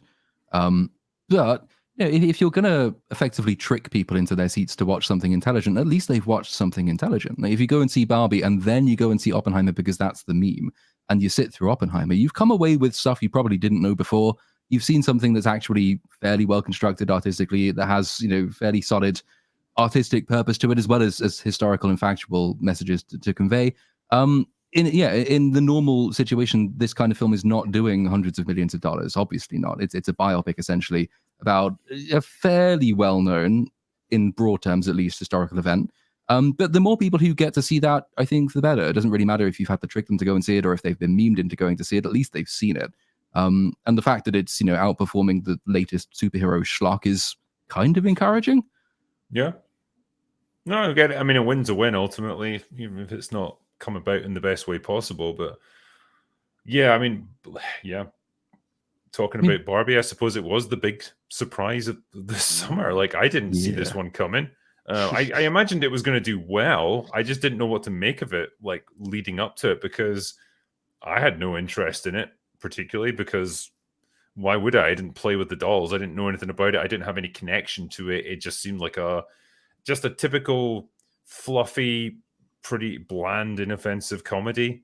Didn't really think much of it. I had no idea what it was going to turn into. This thing absolutely devoured the summer movie season. It was unprecedented. It proves that women are an incredibly massive cinema going force if you know how to appeal to them, which is it's instructive if you compare like the MCU's attempts to appeal to a female audience, which have just failed over and over and over again. Barbie's attempts to appeal very specifically to a female audience succeeded to no end. There's probably lessons to be learned about how that happened, but that lesson might be that there's a degree to which you can't actually cross these audiences. I don't think you can put Barbie in superhero costume and have that film do as well with the superhero audience as it would do for an explicitly female audience. I think there are certain films that are just always going to appeal to one sex more than the other. That's not necessarily a bad thing. It would just be nice if whatever is being made, has some basic universal quality to it, which Barbie up to a point does. Like, production design is lovely. Set design is really good. Practical effects are really good. Some of the acting is quite good. There's some jokes in it that kind of land. But otherwise, then when it devolves into this weird sort of socio-political feminist point scoring stuff, it was it was doing well when it was trying to appeal as this humanist film about transgressing systems and overcoming the prescriptions of society. Basic humanist stuff, don't be defined by what other people call you. That's all good. And then it says, but on the other hand, no, women are always defined like this. And so we're going to tell you how to be a woman without actually telling you how to be a woman. And the answer to that is, if you see happy women, then they have been brainwashed by the equivalent of smallpox, and you have to deprogram them to make them unhappy again, because women aren't allowed to be happy, apparently. That's when it becomes weird and kind of objectionable and loses a lot of the good work that I thought it had done until that point. I feel like the entire movie was predicated on that big self-aggrandizing speech that what is her name? Is it America Ferrera? That's the one, yeah. Yeah, the one that she gives about how hard women have it and how they get judged constantly, and they can't be too fat or too thin, too successful, too ambitious, whatever. And it completely missing the point that 95% of the people who create the problems for them are other women. Mhm. Like, they're the ones who judge them, who make snide comments about them, who undermine them. Like, I almost wanted to get myself in the movie and just say, like, I hate to break it to you, men are just not that fucking interested in your problems and like judging you, because we've got other things to deal with. Like, Yep. But don't they? it's just it's such a strange mindset to have, but it's frustrating to see, because it's like you're missing the real source of your own problems here. But you know why that is, don't you? Because the writer, Greta Gerwig, fundamentally, I don't think even she understood her own movie, right? Like, you're writing this sort of feminist movie. She claims it to be a feminist movie, yet the most compelling character is Ken. The most talked about character was Ken. You end your movie with your lead character not choosing the matriarchy. In fact, going into the real world and going to see a gynecologist, for goodness sake. So Greta Gerwig as a writer is fundamentally completely off her rocker. She doesn't really understand. She doesn't know what she's talking about, because she tried to frame this as this massive feminist iconic movie. And yeah, you know what? I think a bunch of people did buy it as that as well.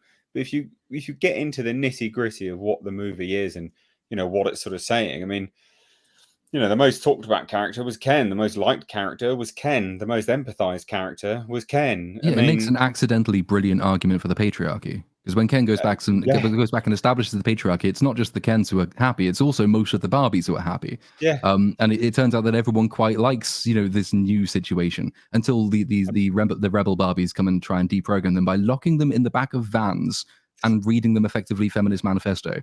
It's such a confused film, but that comes across in the interviews. Where Greta Gerwig is asked about it, and the length of time it takes her to get to any kind of point, which usually contradicts the previous sentence. It just suggests that she's trying to do two very contradictory things without really any clear idea of how to marry them. I think this would be a fascinating thing to ask her about if you ever got the opportunity, of just what were you actually trying to say with this? Like, if if we put this point to you that you've unironically created like a likable character in Ken, who comes across as more of a protagonist than Barbie does in this movie, and you seem to be singing the praises of the patriarchy, like, how did you end up at that point? Like, what are you actually trying to produce with this film? What do you want to say about the world? Like you say, I just feel like she wouldn't have an answer, because it's almost like she's never thought through that deeply about what this film actually is.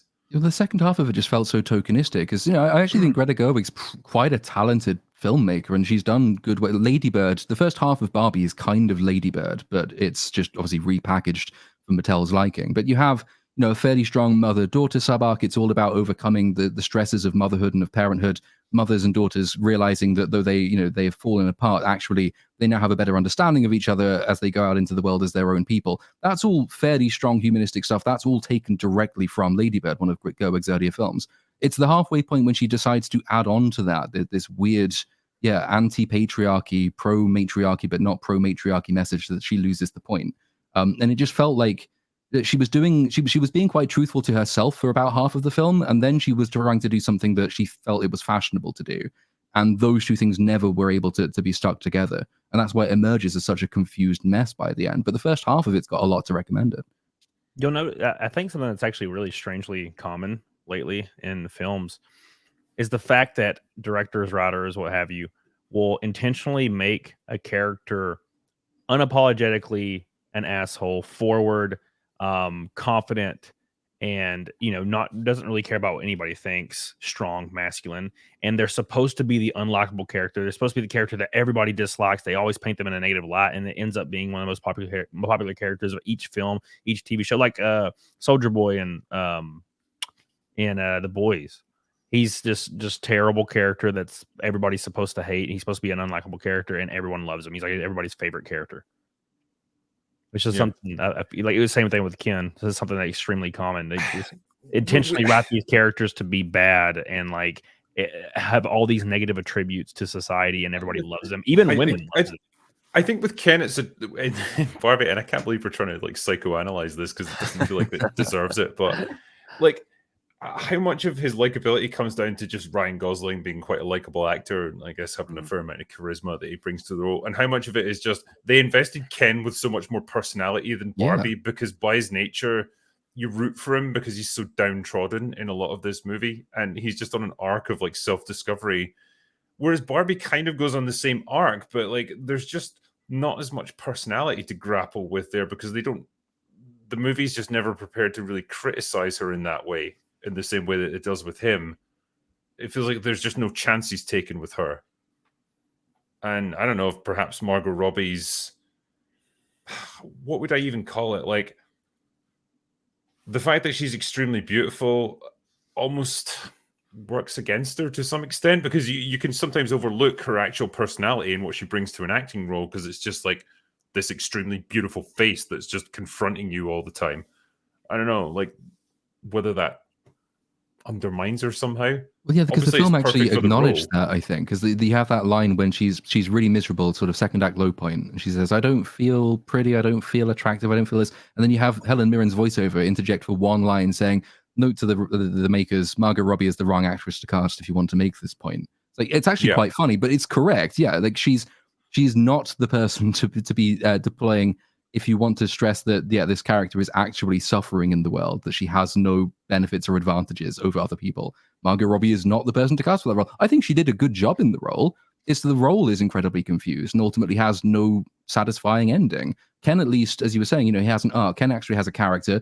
You can understand where Ken's coming from. He's oppressed. He discovers a means to better himself. He betters himself. He really wants the girl. These are all recognizable human wants and aspirations. Margot Robbie's Barbie's character is, I don't kind of feel like being a Barbie anymore. I want to be a human. And then you say, well, okay, what does that entail? And the film's I don't know, vagina. And that's it. There's no arc there. That's an excuse, not a resolution. Yeah, because you could have perhaps had a lot of more fun with it if she transitions into the real world and she's played by a completely different actress. Someone who's less attractive, and it's well, okay, you're in the real world now, so you're much more like a regular human, and you're not stunningly beautiful, and you have to grapple with the fact that people don't fall at your feet anymore because you don't look the way you used to. I don't know, there's perhaps something you could do there, and it doesn't rely entirely on her. It was also inadvertently a great message to young men: don't be simps. Because Ken was a simp. His entire life sucked because he was a simp. So, and I know that's sort of internet lingo, but I mean, it's true. The message is genuinely there. If you're looking at it from that perspective, I mean, the most likable character was, Ken goes on that journey, etc., etc. But what's the take-home message for guys there? Don't simp to people because they're not interested. Mr. H, you've just offended half the people in the chat. What on earth are you trying to do there? No, I just want to say on Barbie, I'm so impressed that we've spent about 25 minutes doing a critical breakdown of Barbie. I have to say it's mightily impressive. Just one thought: was it just some genius marketing That would be my one takeaway. You know, I've never known droves and droves of people going to the cinema, all dressed in pink, all up for a big party. Did it even matter how good the film was, how bad it was, or the plot, or anything like that? I don't know. Just maybe a bit of genius marketing stole a day, but fair play. The marketing was definitely a work of genius on this movie. They really nailed, I guess, the tone. They captured the audience that they were looking for with this one, and they somehow managed to make it into a summer event movie. And it's not an easy thing to do, but they managed it. So whatever they did, whatever was in those trailers, whatever colors or whatever appealed to the female brain, it worked. It worked spectacularly well. They jumped on the bandwagon because it became an internet meme first, didn't it? And then they started to share the internet memes of Barbenheimer and all the funny photoshops that were in there of, you know, Oppenheimer and Barbie leaving with a nuke in the background and all this stuff. And, you know, Warner Brothers just started to share all of the memes about it, basically. Yeah, if you look at the individual trailers for Barbie that were produced just about that film, they look, I mean, you can tell there are certain qualities about the film from those. You can tell that it's going to be luscious, it's going to be well designed, it's got recognizable, pretty decent actors in it. You can tell all of that. That's all attractive. But compare it to the marketing buzz that was purely mimetic and that the studio probably had no hand in creating, the Barbenheimer effect. I mean, that was something else entirely. Like the film would have, I think, always done pretty well. I don't think it would have done as well if it hadn't been memed to greatness. But like one of the reasons, you know, I know Ruin brought up that we've been talking about Barbie somehow for a long time. Like one of the things that I quite like about Barbie is the fact that it's not a completely easy film. It's not a weightless film. There is stuff to recommend about Barbie, and there's stuff to talk about in Barbie because it does try and take a relatively thoughtful approach to some of the messaging that it's injecting. And I'd much rather a film did that than that it just, you know, gives us another shallow girl boss character with nothing really to talk about except, oh, it's another Mary Sue who wins the day. It's like Barbie's got some interesting stuff in there, genuinely interesting stuff in there. It fails to deliver much of it, but it's still there. And like, yeah, I quite like that about the film. I mean, speaking of failures, like we haven't really talked about the world of Star Wars much this year. No, let's do 25 more minutes of Barbie, please. The man babies demand it. We can only talk about Barbie for so long. I think unfortunately demands are upon us. But I was just going to touch upon Star Wars a little bit, and it's relatively easy because we really only had Ahsoka come out this year, and it sucked. I mean, I can't put it in a more diplomatic way. It was boring, meandering, unbelievably horribly paced. The acting was completely disinteresting. They took what I understand to be a fantastic villain from the books and the extended universe and turned him into a moron who continually fails upwards somehow. And it was a show that just exemplified all of the most horrible traits of Disney Plus Star Wars TV shows. Another absolute failure from Lucasfilm. And yeah, I don't expect that to change anytime soon.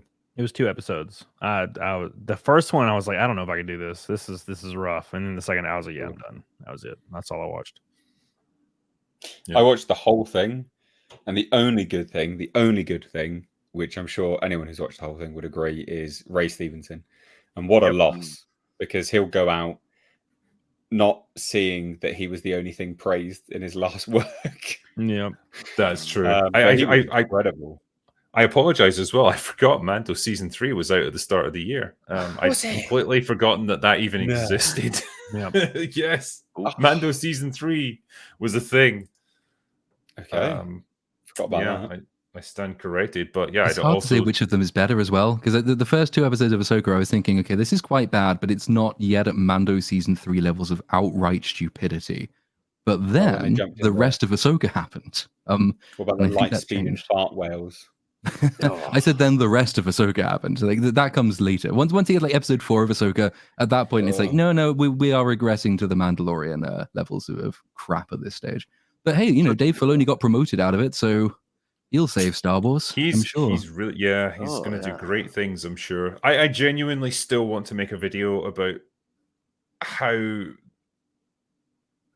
Thrawn is possibly the biggest wasted opportunity in recent years with Star Wars. Because you had a great chance to make a really intellectual, menacing, dangerous villain who could really pose a threat to your heroes. Instead, you made an absolute clown who has the veneer of intelligence because he speaks with a vaguely British accent, and he, walks around with his hands behind his back, looking thoughtful a lot of the time, while he continually fucks up everything around him. It is an incredible piece of gaslighting on the part of the audience. I don't even know how they pulled it off. Just saying all part of the plan after every one of your mistakes doesn't make you a clever character. If you've stubbed your toe on your own head and you say all part of the plan, no, you're still a moron, and I don't know how you managed to do it, but well done. Yeah, Well, I think you summed him up perfectly before, as like he's a stupid person's idea of what a smart character should be. Yeah. And I think that's the best description of what Thrawn is in this. He is an idiot written by idiots who think he's smart. And somehow people have accepted it. I don't get it. Well, Platoon, we did a number of streams, didn't we, covering this show on the Brown Alliance. Yes. Hello to the guys in the chat there. Yes, look, Ahsoka may have had its problems, but hey, it's Disney Star Wars. You have to love it. It's mandatory. And Drinker, would you humor me for just one moment? I've put together a little ditty to the tune of a Christmas song, which will encapsulate my review of Ahsoka, and I've been waiting all night to do this. So am I okay to proceed? Absolutely. Okay, I'll just take my pants off for a moment. No, I'm not really okay. Me too. Me too, Ren. Here we go. 12 flying whales, 11 arse shots, 10 folded arms, 9 member berries, 8 awful fight scenes, 7 pointless episodes, 6 virtue signals, 5 boring heroes, 4 strong independent females, 3 ineffective lightsabers, 2 space somersaults, 1 gold-faced trooper, and a cameo from dead Anakin. There we go. Hey. Congratulations, sir. You don't need to watch it now, people. That's the entire series, though. I'd actually kind of forgotten about all the arse shots. So thank you for reminding me of that. There's a lot of them, but you can tell when it's been directed by Dave Filoni and when it hasn't been directed by Dave Filoni. Dave Filoni puts a lot more arse shots on per minute than any other director in that show. That's because he's really obsessed with Ahsoka, and his blow-up doll hasn't arrived yet. Well, I think with Ahsoka as well, you don't get much from her in terms of our shots, but it's all focused on Hera, isn't it? Hera and Sabine gets a few of them as well. Yeah, there's not much going on there. I was dismayed by the complete lack of boobage as well on Sabine's part. Like, there was just nothing to enjoy there. So I thought, what's the point in even watching this show? I don't get it. Well, that's why she cut her hair as well, just to match her chest. Boyish. But it's awful on this meta level, because Thrawn, there's supposed to be this Disney Plus expanded universe for Star Wars, right? And Thrawn is the person, supposedly, who anchors all of it. Thrawn is referenced maybe twice in all of Mando season 3. He's mentioned once in Mando season 2. This is supposed to be the big bad of your Disney Plus canon, and he's barely in it until Ahsoka comes along very late in the day, and then we get giant Smurf Lord being all kinds of dumb. And it goes back to the comment, you need a really, really good ever-present villain if people are going to give a shit. And accidentally making your female heroes villains, which they do with Sabine, doesn't really doesn't work in the same way. Sacrificing an entire galaxy because you want to go and meet a guy that the show has established you don't want to bone, that's not compelling viewing at all. Yeah. That was an amazing relationship between Ezra and Sabine, where they just awkwardly hug. After all of this, after she was willing to sacrifice the entire galaxy for him, it's like, hey, how are you, fellow human? Okay, I guess we should hug now. It's just strange. Justify that. It's strange just seeing this weirdly bland, sterile, sexless universe that Star Wars now exists in. And it's like they see any kind of romantic attraction between characters as some kind of weakness or some kind of surrender. The people working on all these projects believe the nuclear family is like the biggest threat to society. So that's probably why. Also, I wish I would have slipped into a reality or a slightly different dimension where it was all the complete opposite, and every single female character just had a thong on and a lightsaber. And I feel like that would sell better. I would I watch mean, it even if the story. you've got the Pornhub versions Oh, pretty much yes. of everything Star Wars related, so there's always that to enjoy. There's Just better generally a storytelling there, better- I think, as well. Better plot on those porno films as well, you'll find, I think. Yeah, pretty much. I mean, yeah, man. Like, I guess the other big thing that really dominated the whole summer in Hollywood was the strikes.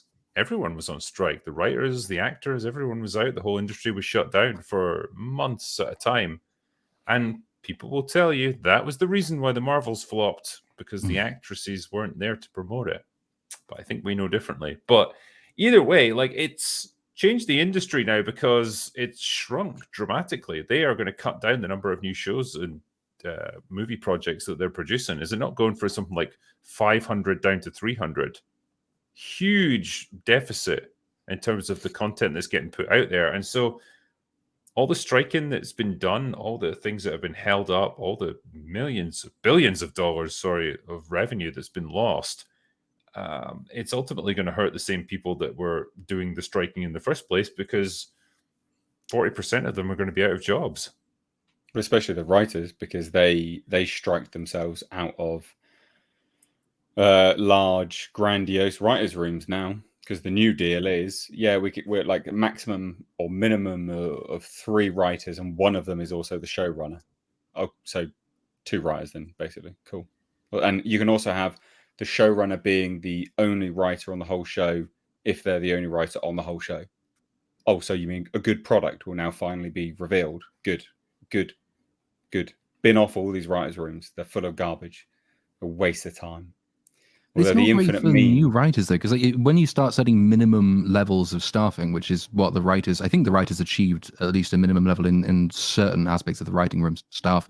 When you start setting minimum levels and you turn to a studio and you say, right, you've got to employ 5 people. You can't do 1, you can't do 2, you've got to employ 5. And you've got to pay them a minimum amount as set out by the contract, which is higher than it used to be. And also you've got to give them more residuals than they used to get. And also you've got to give them this, that, and the other. You're making it more expensive to hire.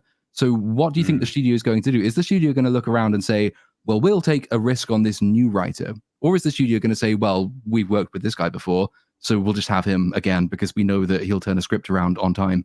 Like, it's not going to be good for new writers breaking in. These things never are good for new people breaking into union-dominated jobs because you're making it more expensive to take risks on new stuff. The fact is that existing writers who benefit most from these deals have been the ones principally responsible for turning out garbage products, and they are the ones who've been rewarded most by the strike at the expense of new and up-and-coming writers who'll find it harder to break in.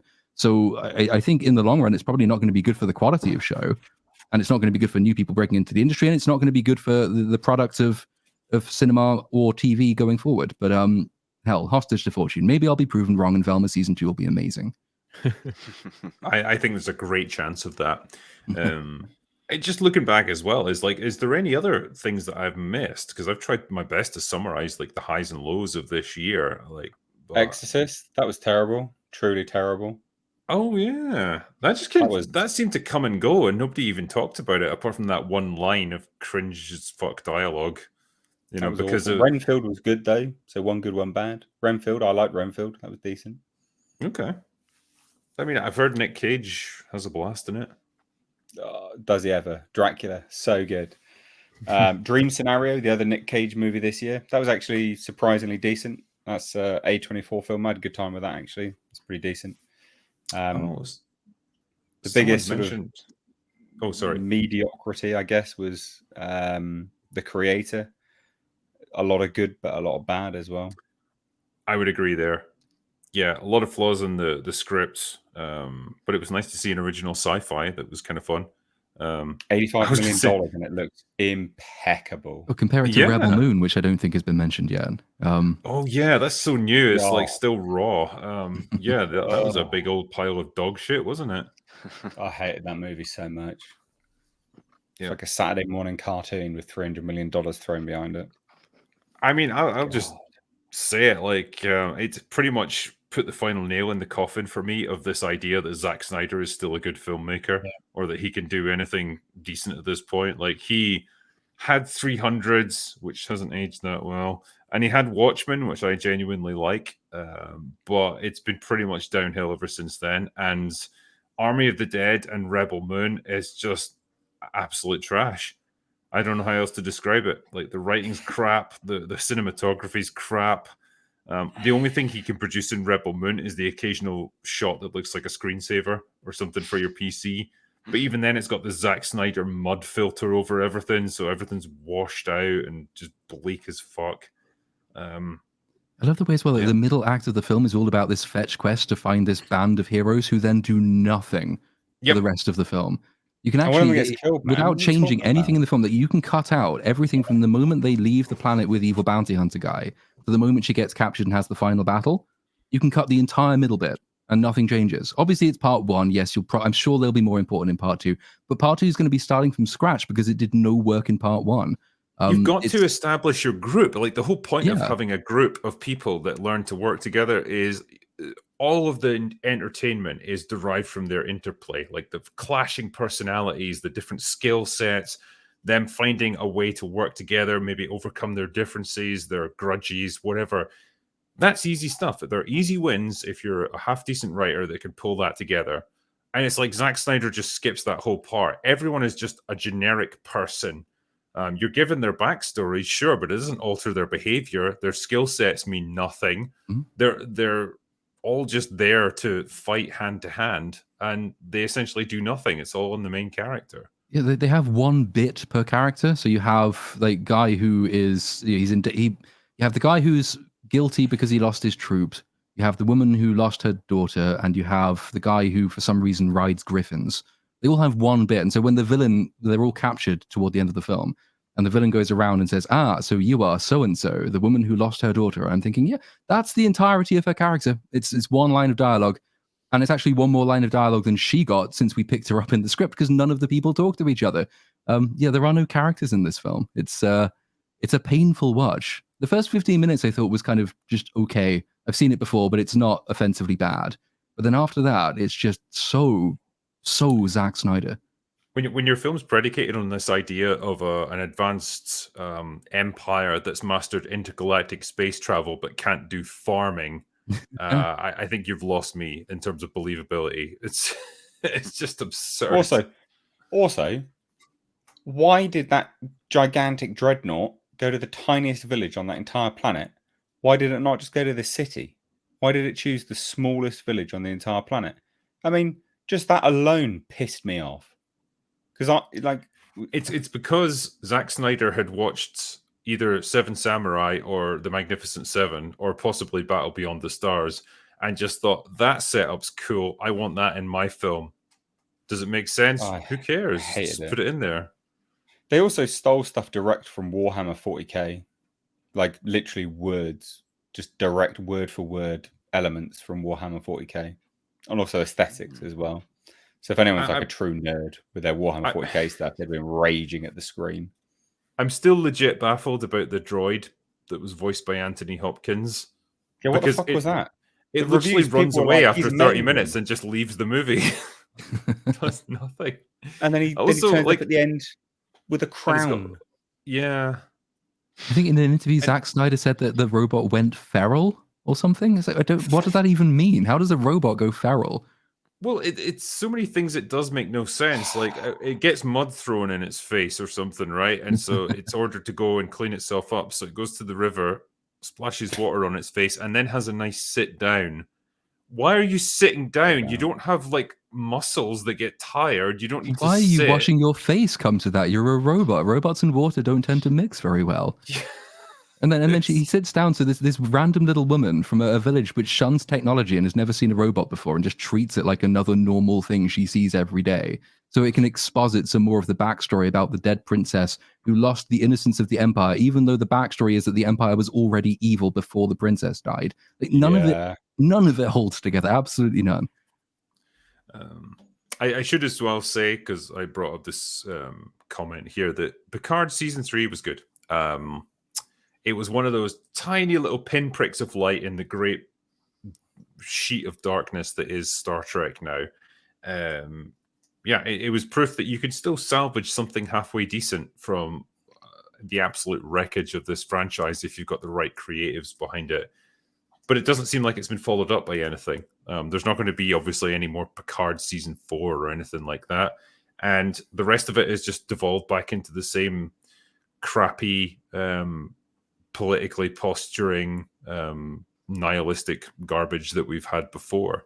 But it was nice to get a little send-off for Picard and the Next Generation crew, especially on the after good news front, isn't the final season of Star Trek Discovery coming next year as well? So that'll be out of the way soon. Is that still going? Somehow, yes. I had legit forgotten about that show. I just thought it's got to have ended by now. Surely nobody's watching it. Kind of explains why Paramount's looking to get bought over by Warner, because they've squandered all the money on garbage like that. Oh, that's what a sales prospect. Like, we shit the bed, come lie in it. Oh, okay, fine. It's all these franchises that hypothetically should have value. You know, you're thinking about something like Star Wars, like, okay, that's a massive pop culture brand with a huge history. You could buy that and profit massively from it. But then you think about it for a second and ask yourself, what even is something like Star Wars now? What is it worth to anyone? If I make a new Star Wars movie, who's going to want to watch it? No one. You would need probably 3 or 4 great Star Wars movies in a row to get the audience back, to get people bought into it again and believe in it again. And nobody's going to invest that kind of money. And it's the same with Star Trek. There's no appetite to make more Star Trek movies because everyone knows they would flop. The TV shows, again, nobody's interested in it. The brand is worth almost nothing, but in theory, it should be worth a great deal because it's this iconic science fiction brand that's been around for 50 or 60 years at this point. But it's been devalued to the point where it's not even worth buying up now, even for practically nothing, because you can't do anything with it. You can't profit from it anymore. I mean, Star Trek's a bit different because I don't think Paramount isn't prepared to spend the kinds of money that Disney, for all its financial troubles, is still willing and prepared to spend. Star Wars hasn't lacked for money being put into it, though, which is kind of the slightly strange and even more depressing thing. The budget for Ahsoka was something like $200 million, and Mando Season 3 was not far short of that. It's huge amounts of money, enough money to make at least one film is being put into all of these shows that nobody watches. It's the wrong strategic decision because, as you say, that you need at least 1, if not 3 or 4 good films, but you're wasting all of this cash on shows that require films for their popularity. Ahsoka would probably have done, Andor would certainly have done better had there been a good film recently, because it's a pretty good show, but it was an expanded universe telling. But without the cinematic franchise, Star Wars is going to die, and you can spend $100 million, $200 million on a TV show. It's not going to make a difference to that. Yep. And what is their plan moving forward? It's just to make more Rey movies. It's going to be great. It's going to be fantastic. I'm so looking forward to that. That is another Marvels in the making right there. Oh my gosh. I was talking about it. The memes. Can't wait for it. I was talking about it yesterday on my show and how we were all kind of going around the table giving a rough estimate for when it does happen. What our predictions for the box office results will be, like domestically and worldwide. And there were some pretty shocking predictions there. Kind of going off of the Marvels and how it didn't even break 100 million domestically. Star Wars has to beat more than that. It's just it's got more weight to its name. There's people that are just going to go regardless. But I think it is going to have box office results. Isn't though? No, I think it will shock the world. I think it's going to be massively. It'll be low. No, I think it'd be on par with Solo in terms of revenue. Yeah, I think that's the level of interest that you would see. That's what I said. I think it'll be worse than all of that because you got to remember, right? So the sequel trilogy that released, Force Awakens came out, obviously did really well because big hiatus from Star Wars comes back. People are like, oh, something might be interesting here. Oh, yes, some interesting characters, whatever, etc. And then people were locked in from there and they stayed because there were consistent teasers of like, oh, we might improve it. And yeah, we might, there's this expectation, there's Snoke. And so every single stage, right? But everyone watched all those movies and people consistently checked out of those movies until the very end wasn't actually a very good taking anyway. Yep. People now know, and they've also been inundated with Star Wars shite of Disney Plus. People know what Disney's era of Star Wars is. I actually don't think that this Rey movie, I think it will actually be comparable to the likes of the Marvels. I think it will really bomb. I think we will see a Star Wars movie that is just a monumental failure, very comparable to the likes of Indiana Jones on the amount of money it loses, the amount of like, how did this movie lose money? You know, it was a guarantee, all this kind of stuff. It will go down in history because people stayed on to the other stuff because they were almost tricked into it. We've had years of movies now, years of movies and TV shows, should I say, sorry. We know exactly what Disney Star Wars is. Everyone knows it's trash. Everyone knows it's trash. There's complete apathy in Star Wars fandom. No one cares. Yeah, Oh, that's what I'm not tweeted having out. this. I'm not having this. Let me tell you, Rey is going to be the Jedi Master everyone wanted to see in Luke, but you're going to get it in Rey. And in fact, a little insider story here. I was in the boardroom when we were thinking, right, okay, we acknowledge sequels didn't quite work out how we expected. We're struggling a little bit. Disney Plus shows, bag of shite. What do we need? What do we need to revive things? I know. A Rey movie. Let's bring a Rey movie out. And I know it's going to bring the fandom together. And I can't wait for it. Yes. Yeah, I tweeted out that it'll completely stagger the world of filmmaking when the box office results come out. And I said it would probably make somewhere between 200 and 250 million worldwide, which will be unbelievable for a Star Wars movie. It'd be such a big failure. And if they made another like trilogy that was completely unrelated, fired everybody, it would still struggle. It would do better than that, but it would still struggle. Like make something about Kyle Katarn or something to that nature. Get some good actors involved, good writers, good people behind it, and a solid product. But they're not going to do that. They're going with Rey, and I just don't see that being profitable. I think it'll be devastating.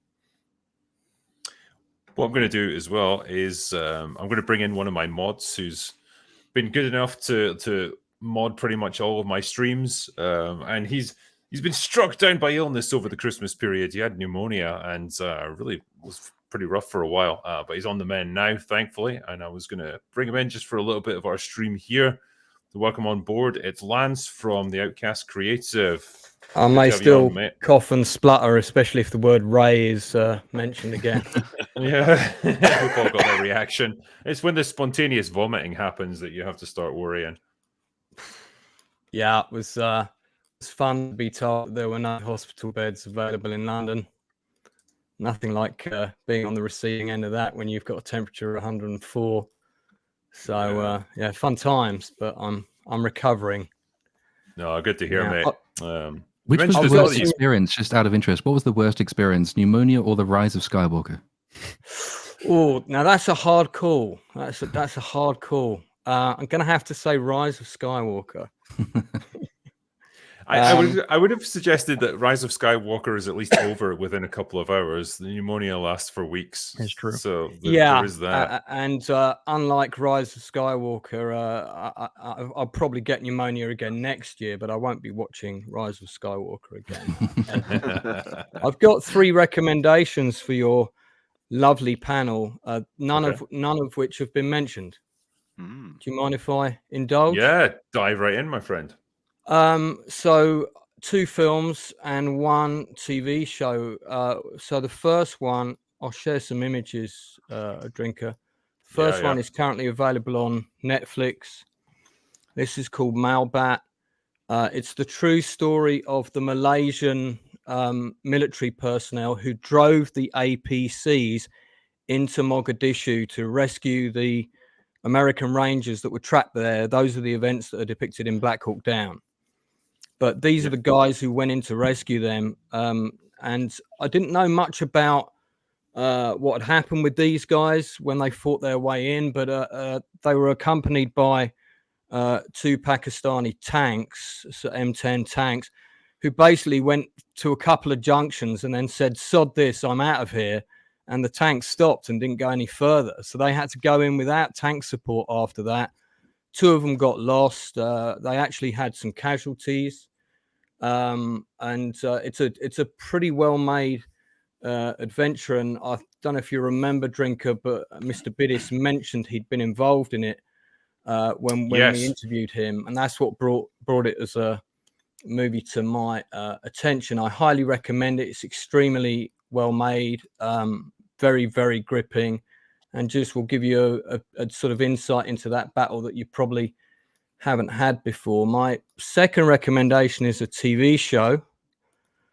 Now, Oh, sorry, mate. Nope. Let me do that again. I'm Yeah, no problem. Scandinavian, so I got access to this because my surname is Nielsen. So this is Estonia. This is the true story of the biggest maritime civilian naval disaster since the Titanic. It's an 8-part co-production between Finland and Sweden. Incredibly well made. It's kind of on a similar par to the one about the Russian nuclear disaster. This ship sank in like 30 minutes. There were 830 people drowned. There was only 137 survivors. It's told from multiple points of view, but the worst stuff that you find out about is all the things that went on after the disaster. It's due for a bigger release next year. I can't recommend it more highly. It's proper gritty. Is that the Incredible ferry that it's performances. like they took it out to sea and they forgot to close the doors at the front of it and it just flooded with water? No, this one didn't have the doors open when they went out to sea. There's lots of competing theories as to what happened. That was the Herald of Free Enterprise that did that. Oh, right. Sorry. That was the Zeebrugge disaster, which happened a couple of years earlier. A lot of the witnesses reported a loud bang, and it's believed that the bow doors were ripped off the front. Some people think they collided with a Russian submarine. There's a lot of different theories, and you get a little bit of insight into those. And then the third recommendation is a feature film called The Cost. I'll just put my hand up and say this is actually directed by a friend of mine who's also a member of the Outcast Creative, but this was shot in lockdown for about 50 grand, and it finally got an international release this year, and the response to it's been absolutely incredible. It's the basic premise is really simple. It starts off, it sets up a murder at the beginning, which is not a spoiler.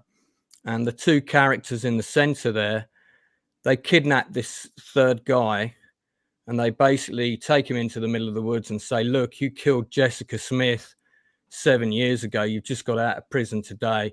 Yeah, what of it? I'm a reformed man. And he says, well, I'm a brother. And the other guy says, I'm a husband. Damn. And it kind of goes from there. And it really puts the audience in the dilemma of what would you do if you were in this situation and you were going to kill this guy that harmed somebody that you loved? What would the consequences be for your psyche? How much would it damage you? And that's a sort of moral dilemma that's not been explored in many movies. I highly recommend it. You can track it down through the usual sources. Nice one, man. It is out on Blu-ray, and it's a really good film, and I think one that Ruin Johnson could take some script writing notes from. Oh, well, yeah, I mean, I was going to ask the Lance, has it got that one, Estonia?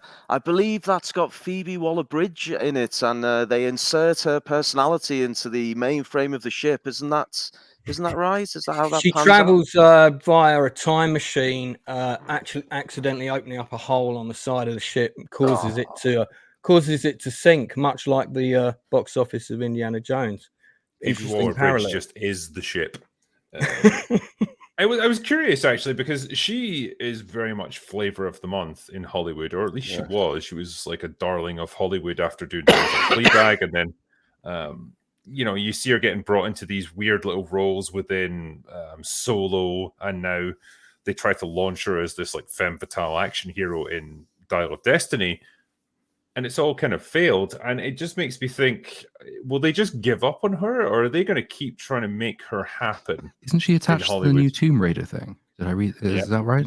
Yeah, I think didn't she co-write that?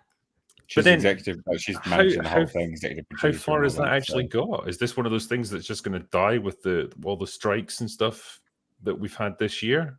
Because I've not heard anything more about it for quite some time.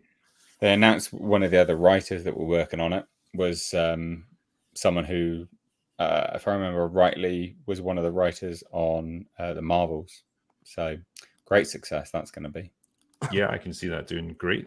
Yeah, I mean, great things what you need to understand about an actress like that is that she's part of the Oxford set. So These are people that knew exactly what they were doing with their career. They've gone into one of the top 5 agencies in the UK. I guarantee you she's probably with one of the top 3. They've now all got their own production companies. So the money goes, they attach their own talent to their productions to get them financed. Money goes out the front door, comes in the back door. So they're going to line up work for her and the rest of their talent, no matter what happens. And most of them have got agencies in Los Angeles as well now. So this is why you get a lot of the same people getting the same jobs. And then these same agencies also bring in some of these other people that don't have the life experience or the depth of writing that you used to get back in the day. So people are being thrown into very well-paid jobs, showrunners on big series or a big season of something that they really haven't quite got the depth and level of experience to tackle to the same degree that someone that's been grifting in the industry for 20 years. And I'm preaching to the converted on this panel about this issue, I know, but it's got to be mentioned because it's going to keep happening, unfortunately. If I could ask a quick question of the chat, if we could, Phoebe Waller-Bridge, on a score of 1 to 10, what would you give Phoebe Waller-Bridge? I'm interested to know. What I really want to know is who would give a 1. Let me just see who's going to. Do you mean who would rate her 1 out of 10, or are you asking on a scale of 1 to 10? It's open Let's see to what the chat says. There's a lot of ones there, actually. Yeah, there we A lot of go. the chat would give her 1. Yep, Lady Erin would give a 1. Yeah, okay. Oh, there's a few 10s. Oh, it was a -10. Sorry.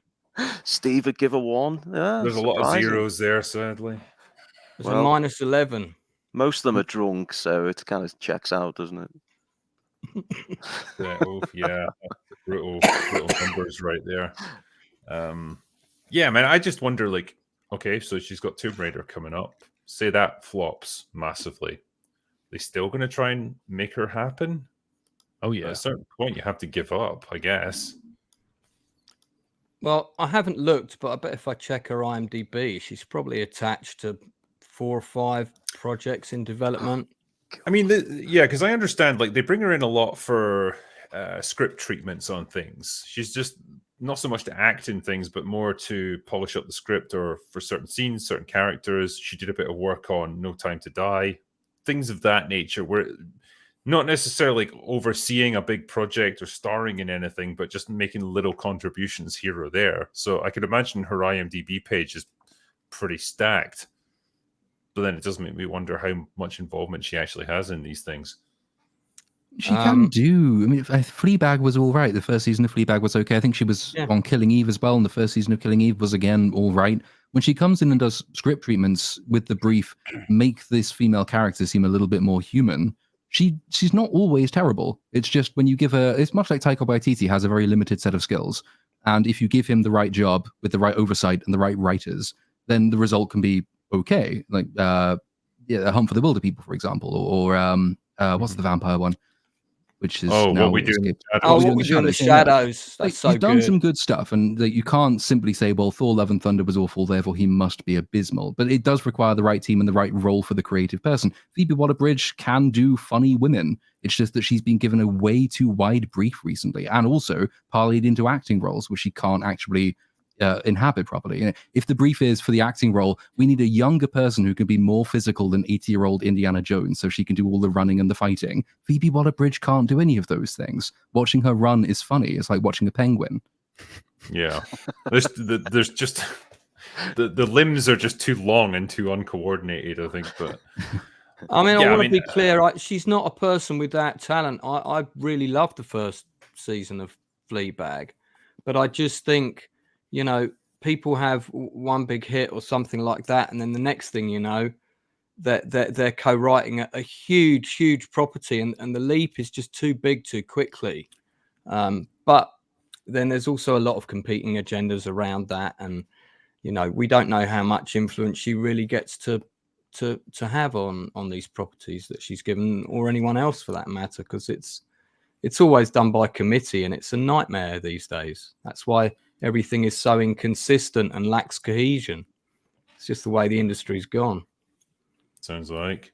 Shall we do a few super chats to round things out for the evening. Yeah. Alrighty, let's see what we got here. We first of all, Wayland Bucephus with one of the life's big questions: huge erection or Dixon between her legs? I mean, pick your poison there, gentlemen. Go for Broke says, "Hey Drinker, just wanted to say I really appreciate you reading out super chats. Hope you and the rest of the panel had a great Christmas." Thank you very much, and I did. Hopefully, the rest of the panel did also. Average. Yeah, it was good. Average. It's an average Christmas. Despite one the died. illness, it was fine. Yeah. TGV Monster says, "Found your channel with the Peter Pan video and glad that I did. You, Mauler, Little Platoon, Mr. H, who I watched for years, and Camelot are fun, incredible people who got me through depression and hard times." Well, thank you, man. I'm glad we can help you out a little bit. Appreciate the support. AG says, "I'm seeing The Boy and the Heron tomorrow. What are the panel's thoughts for this movie?" I'm excited to see it. It's high on my list of things to catch up on. I've heard good things. Yeah, I expect it to be a good solid film. Yeah, it was. If you like the Miyazaki stuff, it's fun. I would like to watch it again because the first time I ever watched Spirited Away years ago, I was probably in my 20s when I first watched it, and I didn't really care for it. And by the third or fourth watch, it was one of my favorite movies ever. So I'm thinking I need to watch it again. But I enjoyed it. It had a really nice living and breathing world, interesting stuff going on, and a cool twist towards the end to kind of converge everything. So yeah, I just need to see it again, but I enjoyed it the first time. Oh shit, I didn't mean to click on that one. Toxic whale, you. It's terrible. Yeah, wait, but that was the one I meant for. But yeah, hello, Drinker. Ever heard of the YouTube channel Possum Reviews? If not, give it a watch. I think you'd appreciate the guy. He's been around for a few years, taking the piss out of crappy movies with his grumpy humor. He is a possum and he finds garbage. I have heard of Possum Reviews. Got to be Australian with a name like that, surely. Yeah, he makes good stuff. I would happily have him on open bar if he was available sometime. Next super chat on the list was Northern English Bastard, who says, "To Drinker, Mauler, and your awesome guests, have some happy new beers, you beautiful bastards. Right now, that's me done. I'm off to the pub." Thank you. And yeah, Mauler is not here, but Platoon is my co-host for the evening, and he's done a sterling job, if I say so myself. Thank you. Jordan Pendragon says, "Mr. Mauler, don't know why are all these ones for Mauler? I appreciate your Lord of the Rings EFAP. Well, I was involved in that, so I can answer on his behalf. They're my favorite films, and the astounding amount of video editing to achieve it looked incredible. Cheers." Yeah, you don't know the half of it. Man, that got copyright claimed right up the arse. And it took a lot of work for them to make it pass through the system. And even then, I think it got another claim after it was out, which is, you guys can probably vouch for this. It's always a great feeling when you spend loads of time and effort on a video to get it through copyright claims. You get it out there for a couple of days, and then boom, you get another one manually done. It's great.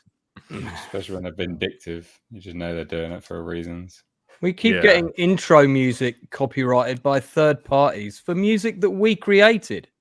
And it's normally, please, normally when I dispute them, I get nice and technical, and I'm like, look, I used X number of seconds of archive footage with the audio removed for review purposes, all that stuff, like just what the copyright claim needs.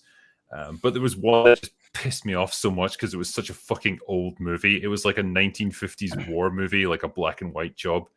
And my claim counter response was just straight up, "It's a 60-year-old movie, dude. What the fuck? Why do you even care at this point?" Funnily enough, the claim didn't get upheld. Yeah, I've gotten really bogus ones. One time I was at Daytona and I was just like testing in like a NASCAR stock car, and you're just full throttle and it's hanging on like at 7,800, 8,000 RPM, just all the way down the backstretch. And I put a video out, just me testing on another channel, and it got hit with a copyright claim.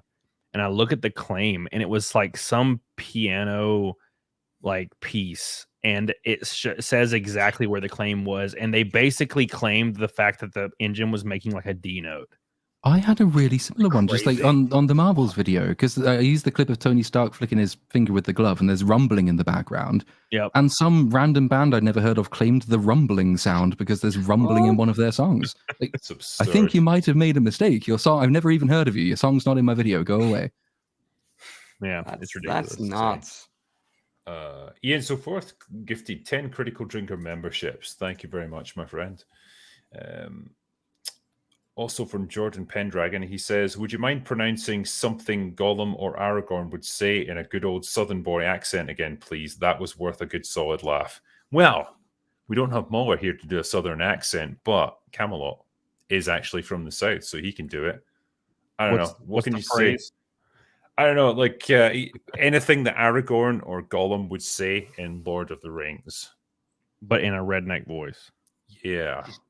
Oh my gosh. I reckon that's my precious. And I'm gonna need you to give it back to There me. you go. Wait, can you say, my friends, you bow to no one? My friends, you ain't got to bow to nobody, all right? That's made my 2023 right there. Perfect. I think you should revoice the entire movie. Yeah. Put that up we'll on go to EFAP. Mordor, yeah. Master of Puppets says, "Hail all, Happy New Year. What's the panel's favorite Lord of the Rings characters in the movies versus the books? For me, the movie Aragorn and the book is Faramir. Drinker, I sent a membership chat last week. Do you not see or read them?" Oh, that's a good question. Do they sit in like a separate list from the super chats? Because normally I thought they were all just lumped together, the member chats and the super chats. Yeah, I don't know. Unless I'm going crazy. Yeah, like it's normally just all under one list. So I'm sorry if I missed anything. But yeah, as for the question for the panel, favorite Lord of the Rings character? Samwise Gamgee. Tom Bombadil. No, really? Solid choice. Guy's a creep. Very Probably interesting. Theoden for me. I love his redemption arc, and yeah, gets to lead Theoden's his good. forces one last time and then go out like an absolute boss. I think film Saruman is way better as a character than book Saruman is. In that the book Saruman is very much a bit player. He's more relevant toward the end of Two Towers, but he's still, like, compared to the amount of agency he has in the film, where I think you can read more into him. So just as a left field choice, because my answers have already been picked, I'll go for Saruman. Is that a That's a fair Christopher choice. Lee thing? Or just how he's portrayed? I mean, Christopher Lee will always make everything 1,000 times cooler, but it's also the character, and the way they do the character in the film is good. Yeah. Gonna have to go with Frodo. Frodo, yeah. Yeah, gonna have to go with Frodo. Love the performance as well from Elijah Wood. I think they couldn't have cast a better person in that part. I go for Boromir in the books, but in the movies, it's got to be Rose Tico. We're not going to win by fighting what we hate, but by saving what we love. Yes. We should have had Rose Tico in the movies. That would have been fantastic. I thought she played the big orc with the mutated head. Was that not her? That was Harvey Weinstein, apparently.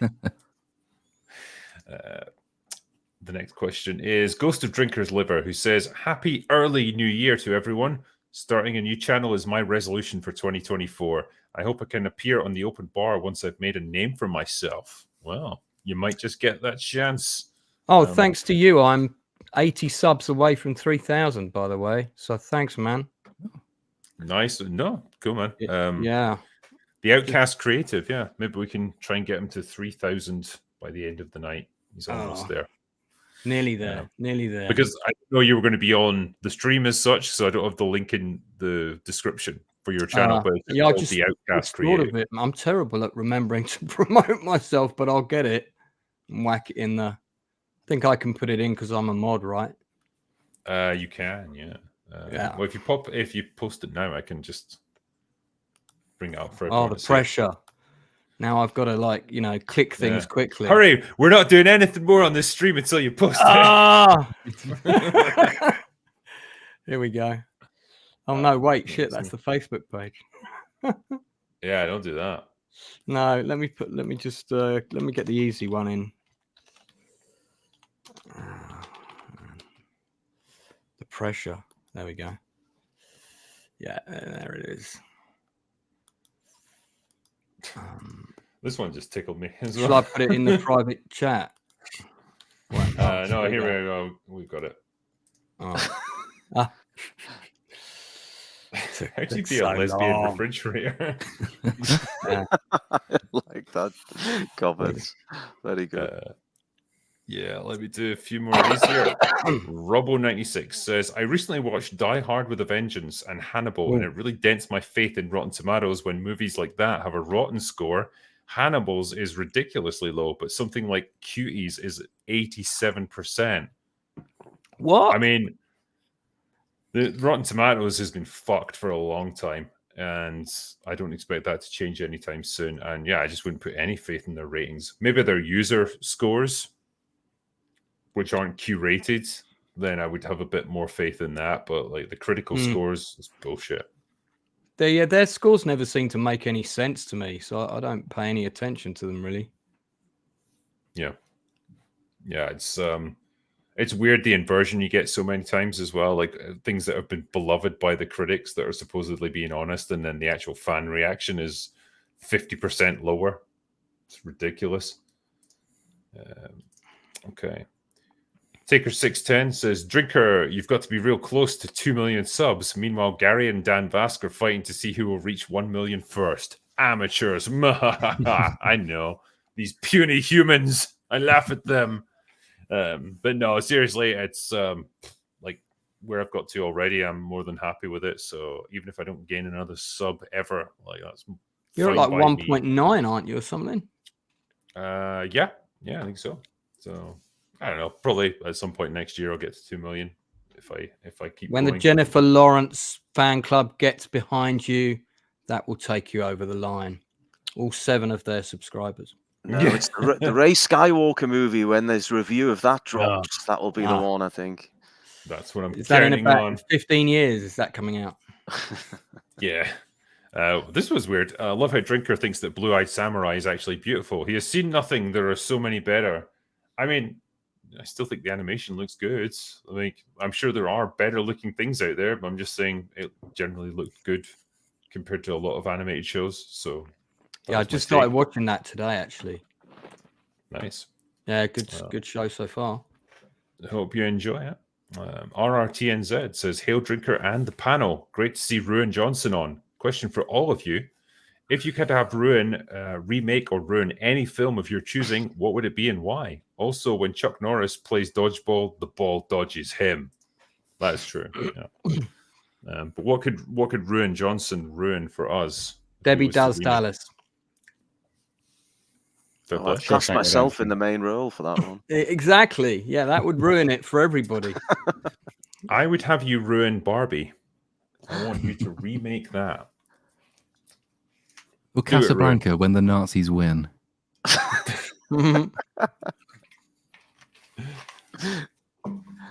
Actually, Schindler's List. Oh, God. Oh, yes. He doesn't believe in saving the Jews anymore. He just wants to be left alone to die. Yes. Canada Plus says, to the panel, who or what are you looking forward to seeing in 2024? New movies, etc. June Part 2. Yeah, I was going to say that. Yeah, I think that seems to be the pretty solid go-to option. It's Masters of the Air, which is out in a few weeks. I think Arcane Season 2 is coming out in 2024 as well. I hope they keep the same standard as the first season. Slightly worried that it won't be, but it'll be so gutting if they don't. Yeah, now it's been successful, and now the studio pays attention to it. If it becomes crap, then you've got a pretty good idea why that's happened. I'm intrigued to see the new Alien movie in theaters, because that would just be fascinating. I'm not looking forward to it. I'm not going to say it's going to be good, but I just think it'll be fascinating to see what happens. Is that the one directed by the District 9 guy? No. It's Neil Blomkamp. Fede Alvarez. Right. What's the premise behind this one? So what's been leaked and sort of revealed is not well. Funnily enough, actually, Phoebe Waller-Bridge is in it. There you go. Is she the I hope alien? you get to She Yeah, I was test going to is, say, is she the believe it or not. I'm playing a robot as well, funnily enough. So I don't. The premise of average alien movie, but it's kind of younger people, distant planet, stumble across something that they shouldn't, and then shit ensues. That's all that's actually been revealed. There's not been a lot revealed. It's set between Alien and Aliens, isn't it? Did I remember It reading that is, correctly? yeah. So there's Right. some rumors it'll be in isolation, things like that. It's definitely not going to be that. Don't get your hopes up. We know more about, from leaks and things, we know much more about the Alien TV series than we do the Alien movie. So the Alien movie, not a massive amount has sort of leaked. There's some test footage for the cast. Wasn't that inspiring? That won't make you particularly excited. So yeah, but I'm just intrigued. Just be fascinating to see. I reckon it'll bomb. I think Ridley Scott has soured me on just any Aliens prequels or midquels or anything like that. Like the Prometheus and Alien Covenant were just absolute disasters, and I just don't want to see any more of this stuff now. But Scott's not involved in this new one, no? Yeah, he is. Right. Yeah, Come on. You Yay. can probably make So- vague guesses. You know, Okay. Prometheus steals fire from the gods, and that's kind of David's role in Prometheus.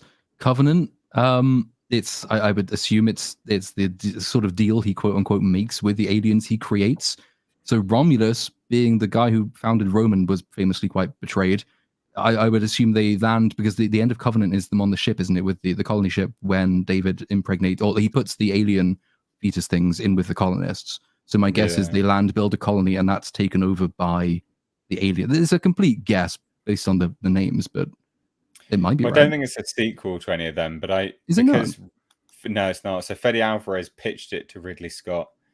Ridley Scott must have purchased the production rights to Alien somehow, because he's involved in all of them, and he didn't create Alien, so he must have purchased them from 20th Century Fox when he started making these Prometheus movies. But basically, the story is Fede Alvarez pitched it to Ridley Scott a long time ago, and then nothing happened with it. Disney bought 20th Century Fox, and then he pitched it again, and then they were like, "Yeah, sure, let's go." And obviously, Disney greenlit it and things like that, and they were keen to make it. So this was an old project that has actually been pitched quite a while ago. Along the lines of, when he was already making his films and things. So it may be tangentially connected, but it's not, strictly speaking, it's not a sequel from what we know about it. I reckon Ridley Scott will include something in it, but it's not his movie. He is the executive producer, though, and he's executive producer on both Alien projects, so the Alien movie and the Alien TV series, which leads me to believe he somehow has a rights deal, some form of ownership over Alien at this point in time, which is shit, because it'll be shit. Maximilian Millerick says, "Hail to the panel. Have a drink on me. Thank you. What is everyone's favorite guilty pleasure channel? Also, would love to hear your thoughts on the anime Frieren Beyond Journey's End." Loads of people have recommended that, but I haven't seen it yet. Guilty pleasure channels on YouTube. What do you guys like to watch? I watch a lot of horror documentary stuff. That's weird. Yeah. Bedtime Stories is a like- good one. That's like unexplained mysteries and Yeah, alien yeah, that. abductions and stuff. Nick Crowley, that other guy that I can't remember unless it pops up in my feed. But yeah, There's a guy called Space Ice who does like funny reviews of like old Steven Seagal movies and stuff. But, like he does them I've almost got to like the check Honest those out. Trailer guy, like just absolutely hyping them up, but like taking the piss out of them at the same time. He's really good. I like Stam Fine. Does anyone watch him? The Australian guy, Stam Fine. I don't think so. He does reviews of lots of older movies and TV shows, and his sense of humor is just razor sharp. His videos are so funny, so that they're always guaranteed to give you a laugh if you're feeling a bit miserable, Yeah, I think he's a really good channel. Been going a long time. I can highly recommend some of the ASMR channels if anyone's into that kind of kink. And just a little shout out, Little Platoon. He is in the top 10 in the category Young Posh British Twink. So do check him out. He's worth a shout. I keep fluctuating between the top 3 and the top 10, and I don't know what this standard is, but I want to figure it out. Well, Is that going to be like a double page spread in a magazine? I'll do a Christmas calendar at some Need point. a whole Yeah. profile should. next to me. Yeah. John Smith says, do you know that Alison Lohman, who was a big actress in the 2000s but retired, is a conservative? Probably will make it hard for her to ever make a Hollywood comeback. I mean, sure, I guess. Like, I had to look her up, but she did Drag Me to Hell. She's like in her mid-40s now, so I think that probably more than anything is going to make it hard, because once you get past 40 as an actress, you're kind of done. Hate to say it, but it's the truth. Well, she's on Instagram, so there you go. Yeah. Samson the Mighty says, a Matrix scene. Mauler says, what do you need to defeat the woke agents besides luck? Drinker says, drink. Lots of drink. Drinks emerge. Melanie Mack, Drinker, no one's done this before. Drinker, that's why it'll work. Pops the bottle and starts drinking. I mean, yeah, I say we do it. We'll film it right now. Mr. Lucas says, predictions for Deadpool 3. I have a feeling they will come after YouTubers with that one. I've got not a good impression of this movie. I feel like Disney's going to interfere in it. What do you mean they'll come after YouTubers? Like hire some sort of hit squad to take us down? That of itself could make for an interesting documentary. They'll probably go down the Velma route or the She-Hulk route and just reference YouTubers as critics, you know? Right.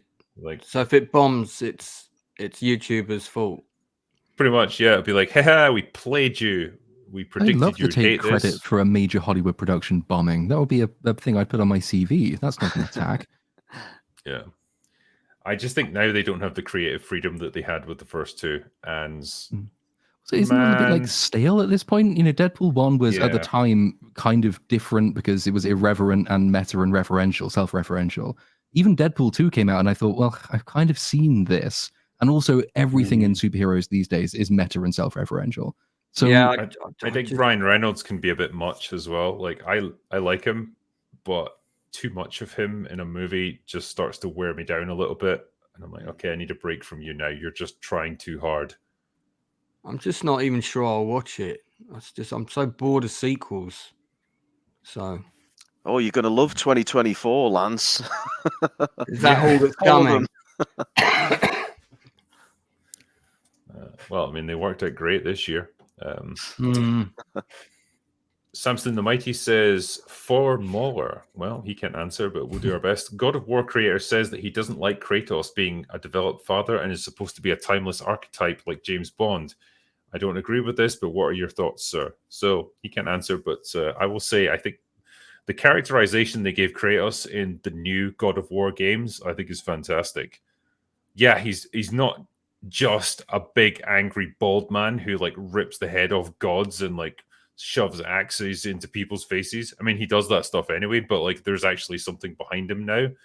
And it's a bit weird that they would criticize that as like him being too soft. Like, have you seen him in these games? Like, he is not a soft person. He just like has some kind of bond with his son, and that is what motivates him now. He's older.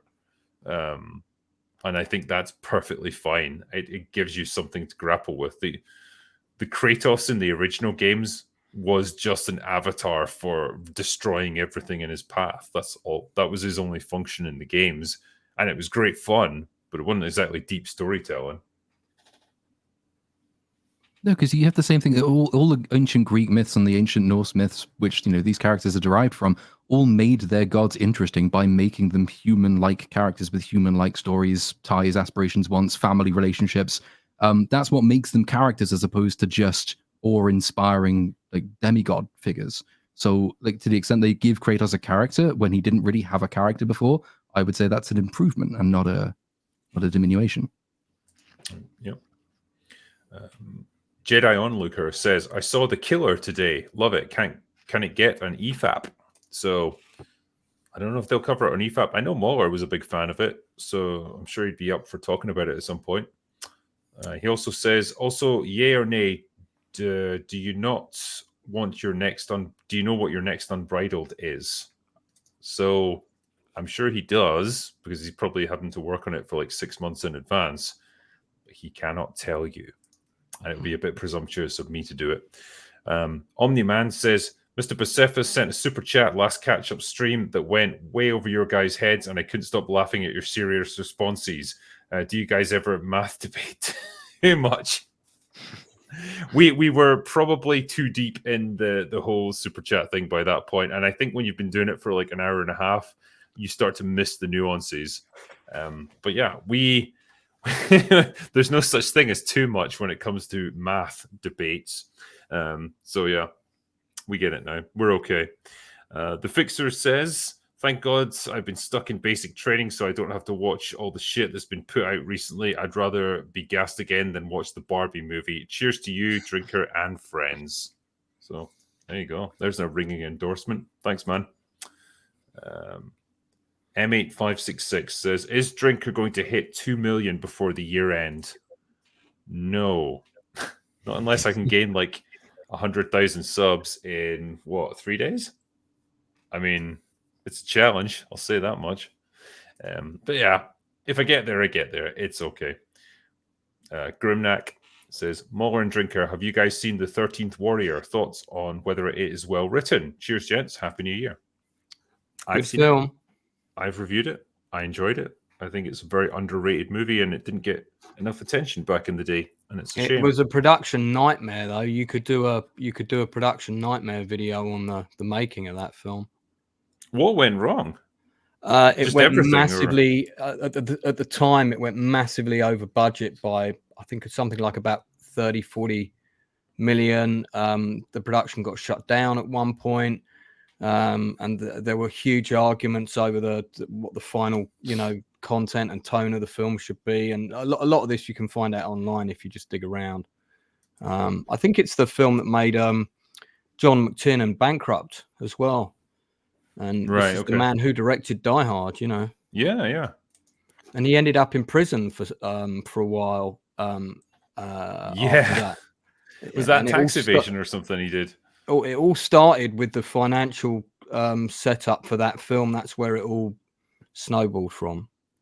Right. So, yeah. But still turned out to be a surprisingly good film, considering all the problems they had. Yeah, I enjoyed it. Blue Collar Loser says, I'm watching Godzilla -1 again with my son. A perfect film. Not my top film of 2023, but I won't debate anyone who says that it is. I don't care. We got good films this year. True. He's a really nice guy, that Blue Collar Loser. Really nice. Yeah, we've had him on a couple of times. Yeah. He also says, TV-wise, Reacher, Invincible, Blue Eye Samurai, Fall of the House of Usher, Picard Season 3, One Piece. People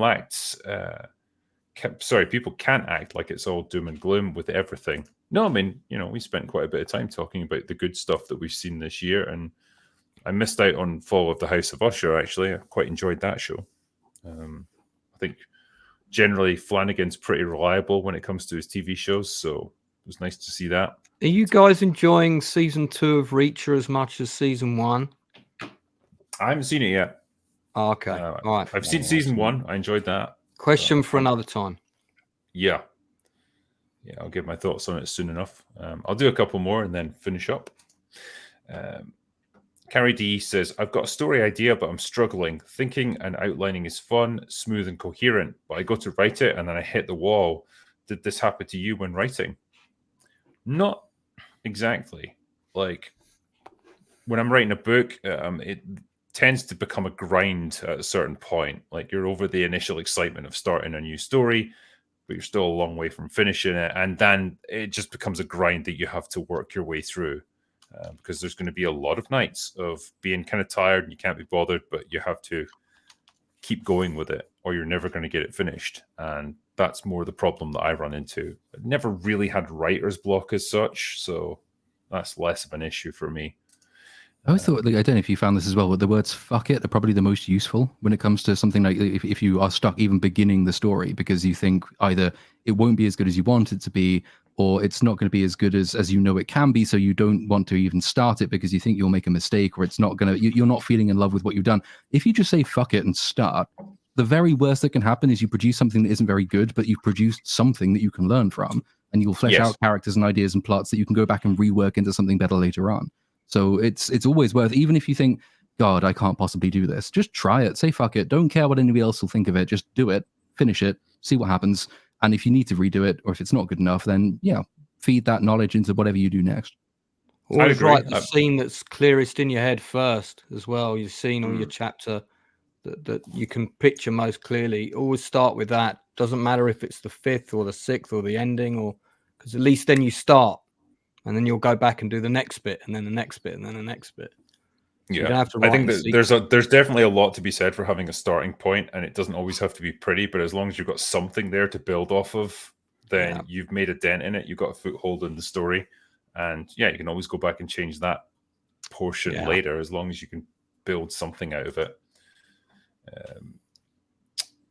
Michael Sloan and Dog says, "Happy New Year to you all.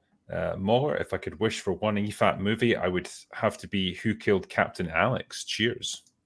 I'll pass that recommendation on to Mauler. And Unhinged says, "What historical moment or battle would you most like to see made into a movie? Personally, I would like to see a black comedy about the Russian 2nd Pacific Squadron." There you go. So battles or historical moments that we'd like to see made into movies that haven't been already. Because there can't be that many now. Like, God, I feel like everything's been made into a film. I'd like to see a movie about the raid on Saint-Nazaire in France, the British Commando raid. That'd be a great film, and that's a great subject. They did a really good documentary on it that was presented by Jeremy Clarkson. I think the whole thing's on YouTube, and they spent quite a lot of money building the model of the ship, which they blew up at the end to simulate what happened. But that's a really great story. Well worth. Operation Chariot, it was called. Well worth people reading up on that. I think there's loads of stuff with China that you could do which hasn't really been touched on. The battles between the dynasties that mark the end of the dynasties. It's the Taiping Rebellion, I think it is, which is more lethal in terms of people dying than the whole of the First World War was. And these are incredible civilization forming moments, but we don't know that much about them, particularly over in the West. And until recently, China hasn't had enough money to actually put these things into production. So I'd be really fascinated to see more from that area of history in that area of the world. There's some really fascinating stuff you could do there. I'd love a vast historical drama on the tragedy of Darth Plagueis the Wise. That would be the one I'd go for. It'd be great to see that on the big screen. He could master death, but not himself. Can you do a biopic on Max Rebo from Return of the Jedi? That's a film I feel I need to see. I want one on Salacious Crumb. There's good news for Max Rebo fans, though, because I think Skeleton Crew comes out in the early months of 2024, and there is going to be a baby Max Rebo creature in it. So, oh my God, you can look forward to that. The merchandising, I can see it now. When reality becomes the meme. I'll finish up with this one. Eric Sheedlow says, "Got my critical doggo. He doesn't say much, but he hated the Marvels as much as I did. Cheers and happy holidays." That's perfect, man. I'm glad you got your critical doggo plushie. They did really well, actually. I think we sold like 2,000 of them. Oh, it was kind of a crazy one, but yeah, we were able to give all the profits to like the Greyhound Rescue Center where I got the critical doggos. So it was a nice feeling. Really helped them out. And appreciate all you guys that got them.